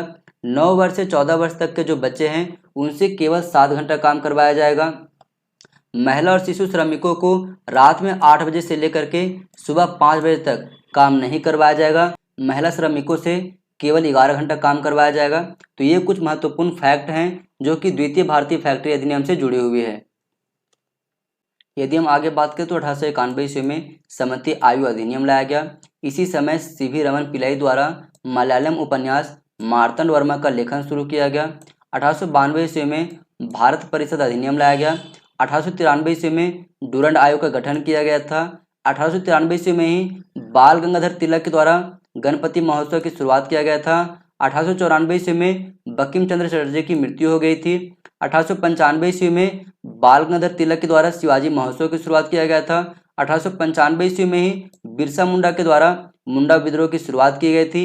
1895 ईस्वी में तिलक और उनके समूहों ने रनाडे और गोखले को पुनः सार्वजनिक सभा के नियंत्रण से बाहर निकाल दिया था।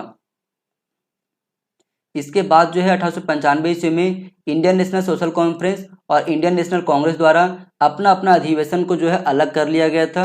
1896 ईस्वी में बम्बई में प्लेग आया था, जिसके बाद 1897 ईस्वी में पुणे में रैंड और आयस्ट की हत्या कर दिया गया था दामोदर हरि चापेकर और बालकृष्ण चापेकर के द्वारा। 1897 ईस्वी में ही लॉयल कमीशन का गठन किया गया था। इसके बाद जो है स्वामी विवेकानंद द्वारा रामकृष्ण मिशन की स्थापना किया गया था। इसके बाद तिलक को 18 महीने के लिए जेल में भेज दिया गया था। इसके बाद 1898 ईस्वी में नरमपंथियों ने मद्रास के कांग्रेस सत्र में तिलक के आत्म बलिदान की भावना को सराहना करने वाले प्रस्ताव रखने के तिलक के प्रशंसकों के प्रयास को विफल कर दिया था। इसके बाद 1898 ईस्वी में एनी बेसेंट ने बनारस में केंद्रीय हिंदू विश्वविद्यालय के आधारशिला रखी थी। आगे यदि हम बात करें तो 1898 ईस्वी में ही सर सैयद अहमद खान की मृत्यु हो गया था। 1898 ईस्वी में अंगुली छाप प्रणाली की शुरुआत की गई थी अपराध को पता लगाने के लिए, और ये कहां पर किया गया था तो बंगाल में किया गया था। 1899 ईस्वी में मित्र मेला की स्थापना किया गया था नासिक में विनायक दामोदर सावरकर के द्वारा। 1899 ईस्वी में ही कलकत्ता कॉरपोरेशन एक्ट लाया गया था। इसके बाद the Calcutta municipal amendment act लाया गया। इसके बाद कांग्रेस के लखनऊ सत्र में गवर्नर सैंडहर्स्ट के बॉम्बे के प्रशासन की निंदा करने वाला तिलक द्वारा प्रस्ताव रखने के प्रयास को भी रोक दिया गया था। इसके 1900 ईस्वी में मैकडोनल्ड कमीशन आया था। 1900 ईस्वी में ही पंजाब भूमि एलिनिएशन अधिनियम भी लाया गया था। अब जितने भी भूमि से जुड़े हुए एलिनिएशन अधिनियम है उसको हम लोग एक ही जगह पर देख लेते हैं। तो 1904 ईस्वी में केंद्रीय प्रांत भूमि एलिनिएशन अधिनियम लाया गया था और 1916 ईस्वी में उत्तर पश्चिम प्रांतीय भूमि एलिनिएशन अधिनियम भी लाया गया था। आगे यदि हम बात करें तो 1901 ईस्वी में शिमला सम्मेलन आयोजित किया गया था। 1902 ईस्वी में गुरुकुल कांगड़ी की स्थापना किया गया था हरिद्वार में स्वामी श्रद्धानंद के द्वारा। 1902 ईस्वी में ही पुलिस आयोग की स्थापना किया गया था और इसकी अध्यक्षता कर रहे थे एंड्रयू फ्रेजर। 1904 ईस्वी में प्राचीन स्मारक संरक्षण अधिनियम लाया गया। 1904 ईस्वी में ही तिब्बत में यंग हस्बैंड मिशन भेजा गया। 1904 ईस्वी में ही Indian officer secret amendment act लाया गया। 1904 ईस्वी में कार्यालय गोपनीयता अधिनियम लाया गया। 1905 ईस्वी में कृषि अनुसंधान केंद्र पूसा में स्थापित किया गया। 1905 ईस्वी में ही रेलवे बोर्ड की स्थापना किया गया। फरवरी 1905 ईस्वी में इंडियन होम रूल सोसाइटी की स्थापना लंदन में किया गया था श्यामजी कृष्ण वर्मा के द्वारा। जुलाई 1905 ईस्वी में बंगाल विभाजन की घोषणा की गई। इसके बाद 7 अगस्त 1905 ईस्वी को स्वदेशी एवं बहिष्कार आंदोलन का प्रस्ताव पारित किया गया। 16 अक्टूबर 1905 ईस्वी को राष्ट्रीय शोक दिवस मनाया गया था। इसके अतिरिक्त रक्षाबंधन समारोह भी बनाया गया था और इसी समय जो है बंगाल विभाजन को कार्यान्वयन भी कर दी जाती है। इसके बाद 1905 ईस्वी में ही इंडियन नेशनल कांग्रेस का अधिवेशन बनारस में आयोजित किया गया था और इसकी अध्यक्षता करे थे गोपाल कृष्ण गोखले। 1906 ईस्वी में कांग्रेस का अधिवेशन कलकत्ता में आयोजित किया गया था, जहां पर मोहम्मद अली जिन्ना दादा भाई नौरोजी के सचिव बनते हैं। 1906 ईस्वी में ही अरुणलेख समिति का स्थापना किया गया था लॉर्ड मिंटो के द्वारा। इसके बाद 1906 ईस्वी में मुस्लिम लीग का स्थापना किया गया था नवाब सलीमुल्ला और आगा खां के द्वारा। 1907 ईस्वी में कांग्रेस का सूरत विभाजन हो जाता है और यहाँ पर अध्यक्षता कर रहे थे रास बिहारी घोष। 1907 ईस्वी में ही लाला लाजपत राय और अजीत सिंह को देश से बाहर निकाल दिया गया था। इसके अतिरिक्त 1908 ईस्वी में बर्रा डकैती हुआ था और इसका नेतृत्व करते पुलिन बिहारी दास। 1908 ईस्वी में ही मुजफ्फरपुर षड्यंत्र प्रकरण शुरू हो गया था और इसका नेतृत्व कर रहे थे खुदीराम बोस और प्रफुल्ल चाकी। आगे यदि हम बात करें तो 11 अगस्त 1908 ईस्वी को खुदीराम बोस को फांसी मिला। 1908 ईस्वी में ही अलीपुर षड्यंत्र केस आया था। 1908 ईस्वी में ही नासिक षड्यंत्र केस या फिर कहे तो जैक्सन हत्याकांड की शुरुआत की गई थी और इसका नेतृत्व किए थे अनंत लक्ष्मण कलकरे। जुलाई 1909 ईस्वी में करजन वाली को गोली मारकर हत्या कर दिया गया था मदनलाल ढेगरा के द्वारा। 1909 ईस्वी में सर प्रफुल्ल चंद्र चटर्जी की अध्यक्षता में लाहौर में हिंदू सम्मेलन का आयोजन किया गया था। 1909 ईस्वी में ही भारत परिषद अधिनियम लाया गया था, मार्ले मिंटो सुधार के नाम से भी इसे जाना जाता है। इसके अतिरिक्त 1909 ईस्वी में ही हिंद स्वराज पुस्तक का लेखन महात्मा गांधी के द्वारा भी किया गया था। आगे यदि हम बात करें तो 1910 ईस्वी में श्री अरविंदो पांडिचेरी चले गए थे। 1910 में ही इंडियन प्रेस एक्ट लाया गया था। आगे यदि हम बात करें तो 1911 ईस्वी में भारतीय विज्ञान संस्थान बेंगलुरु का कार्य प्रारंभ हो गया था। ऐसे इसकी स्थापना जो है बेसिकली 1909 ईस्वी में ही कर दी गई थी। अब हम आगे बात करते हैं तो 1911 ईस्वी में जॉर्ज पंचम के सम्मान में दिल्ली में राज सिंहासन दरबार आयोजित की गई थी। 1911 ईस्वी में ही बंगाल विभाजन को रद्द कर दिया गया था। 1912 ईस्वी में बंगाल प्रांत से अलग कर बिहार और उड़ीसा को एक अलग प्रांत बनाया गया था। 1912 ईस्वी में बांकीपुर कांग्रेस अधिवेशन हुआ था और इसकी अध्यक्षता करे थे रघुनाथ नरसिंह मुधोलकर। 1913 ईस्वी में गदर पार्टी की स्थापना सैन फ्रांसिस्को में किया गया था लाला हरदयाल और सोहन सिंह के द्वारा। 1914 ईस्वी में बाल गंगाधर तिलक की मांडले जेल से रिहाई हुई थी। 1914 ईस्वी में ही कामागाटा मारू प्रकरण की शुरुआत हुई थी। 1915 ईस्वी में गोपाल कृष्ण गोखले की मृत्यु हो गया था। 1915 ईस्वी में ही कौटिल्य के अर्थशास्त्र का प्रथम अंग्रेजी अनुवाद हुआ था। 1916 ईस्वी में इंडियन नेशनल कांग्रेस का लखनऊ अधिवेशन हुआ था और इसकी अध्यक्षता करे थे अंबिका चरण मजूमदार। अप्रैल 1916 ईस्वी में Indian home rule league Poona में स्थापित किया गया था बाल गंगाधर तिलक के द्वारा। इसके बाद सितंबर 1916 ईस्वी में all India home rule league की स्थापना किया गया था एनी बेसेंट के द्वारा। 1916 ईस्वी में ही बनारस हिंदू विश्वविद्यालय यानी कि बीएचयू की स्थापना किया गया था पंडित मदन मोहन मालवीय के द्वारा। 1917 ईस्वी में चंपारण सत्याग्रह की शुरुआत हुई थी। 1917 ईस्वी में ही मोन्टेग्यू चेम्सफोर्ड रिपोर्ट आया था। 1917 ईस्वी में ही कोलकाता कांग्रेस अधिवेशन हुआ था और इसकी अध्यक्षता करे थे एनी बेसेंट। इसके बाद 1918 में भारतीय चलचित्र अधिनियम आया था। 1918 ईस्वी में ही अहमदाबाद मिल हड़ताल हुआ था जिसे अहमदाबाद टेक्सटाइल स्ट्राइक के नाम से भी जाना जाता है। अब इनसे जुड़े जितने भी इंपॉर्टेंट हमारे पास फैक्ट है उसको देख लेते हैं। तो 1921 ईस्वी में असम बंगाल रेलवे स्ट्राइक हुआ था। 1929 ईस्वी में गोलमुरी टीन प्लेट स्ट्राइक हुआ था। 1930 ईस्वी में great Indian peninsular railway strike हुआ था। आगे यदि हम बात करें तो 1918 ईस्वी में खेड़ा सत्याग्रह हुआ था और इसमें महत्वपूर्ण भूमिका निभा रहे थे वल्लभ भाई पटेल और इंदुलाल याग्निक। 1919 ईस्वी में भारत सरकार अधिनियम लाया गया था। 1919 में ही रॉलेट एक्ट लाया गया था जिसके प्रतिक्रिया स्वरूप रॉलेट सत्याग्रह चलाया गया था 6 अप्रैल 1919 ईस्वी को। इसके बाद 13 अप्रैल 1919 ईस्वी को जालियांवाला बाग हत्याकांड होता है और इसके लिए एक नए कमीशन की गठन होती है जिसका नाम है हंटर कमीशन और यही हंटर कमीशन मार्च 1920 ईस्वी में अपना रिपोर्ट को प्रकाशित करती है। आगे यदि हम बात करें तो 1919 ईस्वी में खिलाफत आंदोलन लाया गया था। 1920 से लेकर के 1922 ईस्वी के बीच में असहयोग आंदोलन चलाया गया था। आगे यदि हम बात करें तो 1920 ईस्वी में बॉम्बे, कलकत्ता, मद्रास और रंगून में सेंसर बोर्ड की स्थापना की गई थी। 1920 में ही All India Trade Union Congress की स्थापना किया गया था। आगे यदि हम बात करें तो 1921 ईस्वी में एसोसिएटेड चैम्बर ऑफ कॉमर्स की स्थापना किया गया था, जो कि यूरोपीय व्यापार संगठन के द्वारा यह स्थापित किया गया था। इसके बाद जो है अहमदाबाद कांग्रेस अधिवेशन हकीम अजमल खां की अध्यक्षता में होती है। इसके बाद Harcourt Buttler technological institute Kanpur में स्थापित किया गया था। इसके बाद विश्व भारती विश्वविद्यालय की स्थापना किया गया था। इसके बाद 1921 ईस्वी में ही चैम्बर ऑफ प्रिंसेस की स्थापना किया गया था। इसके बाद मोपला विद्रोह होता है 1921 ईस्वी में, और यहाँ पर महत्वपूर्ण भूमिका निभा रहे थे अली मुसलियार। इसके बाद जो है 1921 ईस्वी में ही एक्का आंदोलन होता है मदारी पासी के नेतृत्व में। 5 फरवरी 1922 ईस्वी को चौरी चौरा घटना होती है, जिसके पश्चात असहयोग आंदोलन को 11 फरवरी 1922 ईस्वी को वापस ले लिया जाता है। आगे यदि हम बात करें तो चौरा चौरी घटना के बाद 1922 ईस्वी को मिस्टर मोन्टेग्यू जो है त्यागपत्र दे देते हैं। 1923 ईस्वी में स्वराज पार्टी का गठन किया गया था C.R. दास और मोतीलाल नेहरू के द्वारा। नवंबर 1923 ईस्वी में ब्रिटिश भारत में केंद्रीय विधानसभा के चुनाव के आयोजन हुआ था। 1923 ईस्वी में जिन्ना ने लाहौर अधिवेशन में मुस्लिम लीग को पुनर्जीवित करने पर ध्यान केंद्रित किया था। 1923 ईस्वी में ही जॉन मार्शल के द्वारा कंजर्वेटिव मैनुअल का प्रकाशन किया गया। 1924 ईस्वी में गांधी और दास के बीच समझौता होता है। अक्टूबर 1924 ईस्वी को हिंदुस्तान रिपब्लिकन एसोसिएशन की स्थापना किया गया था।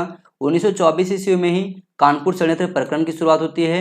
9 अगस्त 1925 ईस्वी को काकोरी डकैती होती है। 22 अगस्त 1925 ईस्वी को विधानसभा के प्रथम भारतीय सभापति के रूप में वीजे पटेल यानी कि विठल भाई पटेल को निर्वाचित किया जाता है। 1925 ईस्वी में ही राष्ट्रीय महिला परिषद का गठन किया गया था।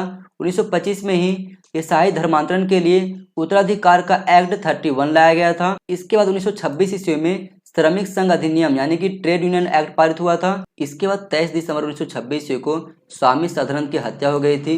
1927 ईस्वी में अस्किन समिति का रिपोर्ट आया था।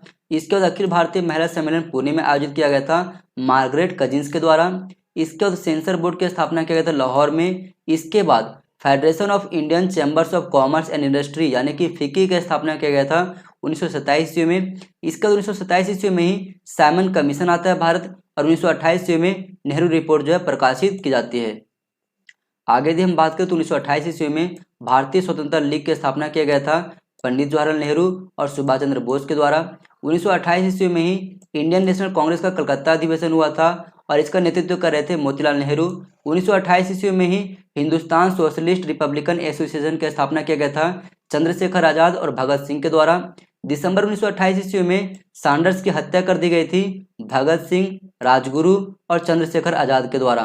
1929 ईस्वी में केंद्रीय विधानसभा में बम विस्फोट किया गया था। 1929 ईस्वी में ही अस्पृश्यता पर कांग्रेस उप समिति का गठन किया गया था और इसकी अध्यक्षता कर रहे थे पंडित मदन मोहन मालवीय। 1929 में मेरठ षड्यंत्र प्रकरण आया था। अक्टूबर 1929 में इरविन का घोषणा पत्र आया था। नवंबर 1929 में कांग्रेस का दिल्ली घोषणा पत्र आया था। आगे यदि हम बात करें तो दिसंबर 1929 ईस्वी में कांग्रेस का लाहौर अधिवेशन होता है और इसकी अध्यक्षता करते हैं पंडित जवाहरलाल नेहरू। इसके बाद 1929 में ही कृषक प्रजा पार्टी की स्थापना की गई थी। इसके बाद 1930 ईस्वी में गांधी जी जो है वो साबरमती आश्रम को छोड़ देते हैं और कसम खाते हैं कि स्वराज प्राप्ति के बाद ही वो वापस वहां पर लौटेंगे। इसके बाद जनवरी 1930 ईस्वी में गांधी जी के द्वारा 11 सूत्री मांगे रखी जाती है और फाइनली 12 मार्च को दांडी यात्रा की शुरुआत होती है और इसकी समाप्ति होती है 6 अप्रैल 1930 ईस्वी को और यहीं से सविनय आज्ञा आंदोलन की शुरुआत हो जाती है। इसके बाद 1929-30 में शारदा एक्ट आता है। अप्रैल 1930 ईस्वी में चटगांव शस्त्रागार लूट होता है। इसके बाद 1930 ईस्वी में लाहौर षड्यंत्र प्रकरण के तहत सैंडर्स की हत्या करने वालों को दोषी करार दिया जाता है। 1931 ईस्वी में the Indian press emergency power act लाया जाता है। मार्च 1931 में गांधी इरविन समझौता होता है। इसके बाद 29 मार्च 1931 ईस्वी को कांग्रेस का कराची अधिवेशन होता है और इसकी अध्यक्षता करते हैं सरदार वल्लभ भाई पटेल। 1931 ईस्वी में रॉयल लेबर कमीशन की रिपोर्ट आती है। इसके बाद 1932 ईस्वी में सांप्रदायिक अवार्ड की घोषणा की जाती है। 1932 में ही the Indian Military Academy Dehradun में स्थापित की गई थी। 1932 में पूना समझौता होता है डॉक्टर भीमराव अंबेडकर और महात्मा गांधी के बीच में। इसके बाद गांधी जी 1934 ईस्वी में कांग्रेस से इस्तीफा दे देते हैं। 1935 से लेकर के 1947 ईस्वी के बीच में लॉर्ड विलिंगटन के द्वारा समान प्रसंग नीति को लाया गया था। 1935 में भारत सरकार अधिनियम लाया गया। 1937 में असम की विधानसभा का सृजन किया गया। 1937 ईस्वी में ही जापानी वस्तुओं का प्रस्ताव राष्ट्रीय कांग्रेस के द्वारा पारित किया गया था। आगे यदि हम बात करें तो 1938 ईस्वी में कांग्रेस का हरिपुरा अधिवेशन हुआ था और इसकी अध्यक्षता करते सुभाष चंद्र बोस। 1938 में ही राष्ट्रीय योजना समिति का गठन किया गया था और इसके अध्यक्ष बनाए गए थे पंडित जवाहरलाल नेहरू। इसके बाद 1939 में कांग्रेस का त्रिपुरी अधिवेशन हुआ था और इसके अध्यक्ष बनाए गए थे सुभाष चंद्र बोस। इसके बाद अक्टूबर 1939 में कांग्रेस के द्वारा मंत्रिमंडल से त्यागपत्र दे दी जाती है। ऐसा इसलिए क्योंकि अब तक जो है द्वितीय विश्व युद्ध छिड़ चुका था, यानी कि द्वितीय विश्व युद्ध की शुरुआत हो चुकी थी, जिसके कारण से कांग्रेस ने सारे मंत्रिमंडल से अपना त्यागपत्र दे दिया था। आगे यदि हम बात करें तो 22 अक्टूबर 1939 ईस्वी को मुस्लिम लीग के द्वारा मुक्ति दिवस मनाया गया था। 23 मार्च 1940 ईस्वी को मुस्लिम लीग के द्वारा लाहौर अधिवेशन में पाकिस्तान प्रस्ताव पारित किया गया था। इसके बाद अगस्त 1940 में अगस्त प्रस्ताव लाया गया था लॉर्ड लिलिथो के द्वारा। इसके बाद अक्टूबर 1940 में व्यक्तिगत सत्याग्रह चलाया गया था महात्मा गांधी के द्वारा। इसके बाद 7 अगस्त 1941 को रविन्द्रनाथ टैगोर की मृत्यु हो गई थी और इसके बाद जो है अगस्त 1941 में अटलांटिक चार्टर भी लाया गया था। आगे यदि हम बात करें तो दिसंबर 1941 ईस्वी में जापान द्वारा पर्ल हार्बर में अमेरिकी नौसैनिक अड्डे पर आक्रमण किया गया। 18 जनवरी 1942 ईस्वी को महात्मा गांधी ने 18 माह की समाप्ति के बाद पुनः हरिजन साप्ताहिक पत्रिका को शुरुआत किए थे। इसके बाद 21 जनवरी 1942 ईस्वी को महात्मा गांधी ने बनारस हिंदू विश्वविद्यालय के दीक्षांत समारोह को संबोधित करते हुए पंडित मदन मोहन मालवीय के कार्यों की प्रशंसा किए थे। फरवरी 1942 ईस्वी में गांधी जी ने अखिल भारतीय गौ संरक्षण सम्मेलन को संबोधित किए थे। 18 फरवरी 1942 ईस्वी को गांधी जी ने कलकत्ता में मार्शल और मैडम चांग काई शेक से मुलाकात किए थे। मार्च 1942 में क्रिप्स प्रस्ताव पारित किया गया था। इसके बाद गांधी जी ने क्रिप्स से मुलाकात किए और क्रिप्स के जो प्रस्ताव थी उसे उन्होंने एक उत्तर दिनांकित चेक की संज्ञा दिए थे।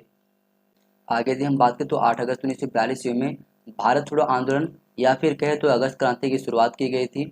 1942 में ही बैंकॉक में भारतीय स्वतंत्रता लीग संगठन की घोषणा की गई। सितंबर 1942 ईस्वी में 16,300 सैनिकों के साथ INA यानी कि इंडियन नेशनल आर्मी के प्रथम डिवीजन का गठन किया गया। इसके बाद 1942 ईस्वी में रास बिहारी बोस के द्वारा पूर्वी एशिया में भारतीय स्वतंत्रता आंदोलन का नेतृत्व जो है सुभाष चंद्र बोस को सौंपा गया था। इसके बाद फरवरी 1943 ईस्वी में गांधी जी जो है आमरण अनशन पे चले जाते हैं। इसके बाद 21 अक्टूबर 1943 ईस्वी को सुभाष चंद्र बोस के द्वारा स्वतंत्र भारत के अस्थायी सरकार की गठन की जाती है। इसके बाद 6 नवंबर 1943 ईस्वी को प्रीमियर तोजो के द्वारा स्वतंत्र भारत की अस्थायी सरकार को अंडमान और निकोबार द्वीप समूह सौंपे जाने के जापान के निर्णय की घोषणा की जाती है। इसके बाद 1943 ईस्वी में मुस्लिम लीग के कराची अधिवेशन में बांटो और छोड़ो के नारे दिए जाते हैं। आगे यदि हम बात करें तो जनवरी 1944 ईस्वी में Subhash brigade, Nehru brigade, Gandhi brigade और रानी झांसी ब्रिगेड में से सुभाष ब्रिगेड की पहली टुकड़ी को रंगून से प्रोमे की ओर भेजा गया था। इसके बाद 1944 ईस्वी में INA यानी कि इंडियन नेशनल आर्मी की बटालियन ने मुवाडोक पर कब्जा कर लिया था। 14 अप्रैल 1944 ईस्वी में INA द्वारा स्वतंत्र भारतीय भूमि पर पहली बार राष्ट्रीय ध्वज को फहराया गया था। इसके बाद जो है जुलाई 1944 ईस्वी में राजगोपालाचारी फार्मूला आता है। सितंबर 1944 ईस्वी में गांधी जीना वार्ता होता है। 1945 में देसाई लियाकत समझौता होता है। 3 जून 1945 ईस्वी को वेबेल योजना आता है जिसे शिमला सम्मेलन के नाम से भी जाना जाता है। इसके बाद जुलाई 1945 में हुए चुनावों में ब्रिटेन में जो है श्रमिक दल सत्ता में आता है। आगे यदि हम बात करें तो अगस्त 1945 ईस्वी में केंद्रीय एवं प्रांतीय विधानसभाओं के चुनाव की घोषणा की जाती है। सितंबर 1945 में युद्धोपरांत संविधान सभा गठित करने की घोषणा की गई। नवंबर 1945 से लेकर के मई 1946 ईस्वी के बीच में लाल किला में इंडियन नेशनल आर्मी पर मुकदमा चलाया गया। 12 नवंबर 1945 ईस्वी को आज़ाद हिंद फौज दिवस मनाया गया। 18 फरवरी 1946 ईस्वी को बम्बई में नौसैनिक विद्रोह हुए थे। 24 मार्च 1946 ईस्वी को कैबिनेट मिशन जो है भारत आता है। इसके बाद 16 मई 1946 ईस्वी को कैबिनेट मिशन के द्वारा केंद्र में अंतरिम सरकार के गठन करने की योजना प्रस्तुत की जाती है। इसके बाद जुलाई 1946 ईस्वी में संविधान सभा हेतु चुनाव संपन्न होते हैं, जिसके बाद 16 अगस्त 1946 ईस्वी को प्रत्यक्ष कार्यवाही दिवस मनाया जाता है जिन्ना के नेतृत्व वाली मुस्लिम लीग के द्वारा। आगे यदि हम बात करें तो 2 सितंबर 1946 ईस्वी को अंतरिम सरकार का गठन किया जाता है जवाहरलाल नेहरू के नेतृत्व में।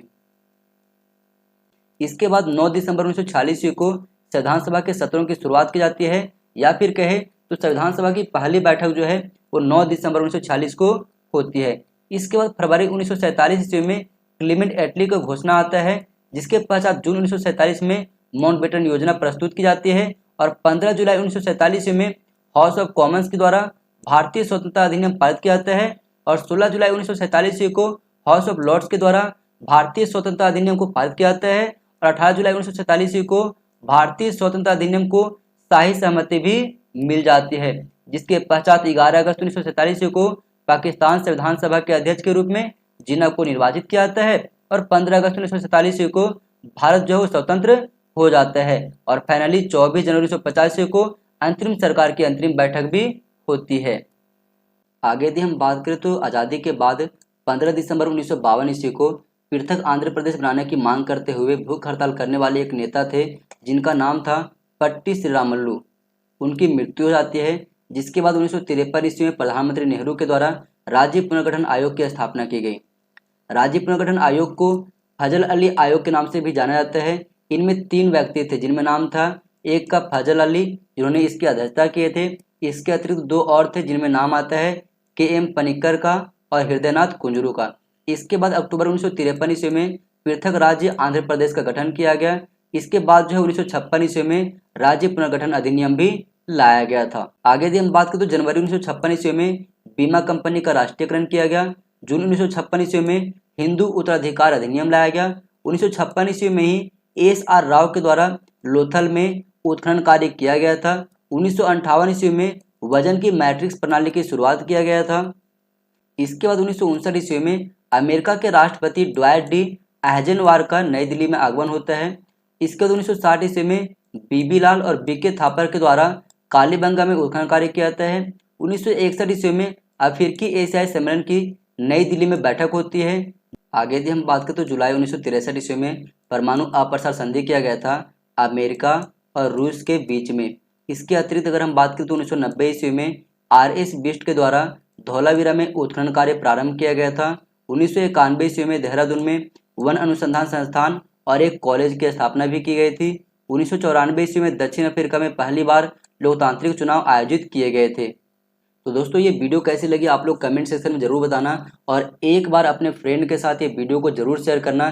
इससे मुझे मोटिवेशन मिलता है और भी ऐसे नए वीडियो को लाने के लिए। और हाँ दोस्तों, यदि आपने चैनल को सब्सक्राइब करके नहीं रखा है तो चैनल को सब्सक्राइब करके रख लो ऐसे और महत्वपूर्ण वीडियो प्राप्त करने के लिए। थैंक यू दोस्तों, अगले वीडियो में फिर मिलते हैं।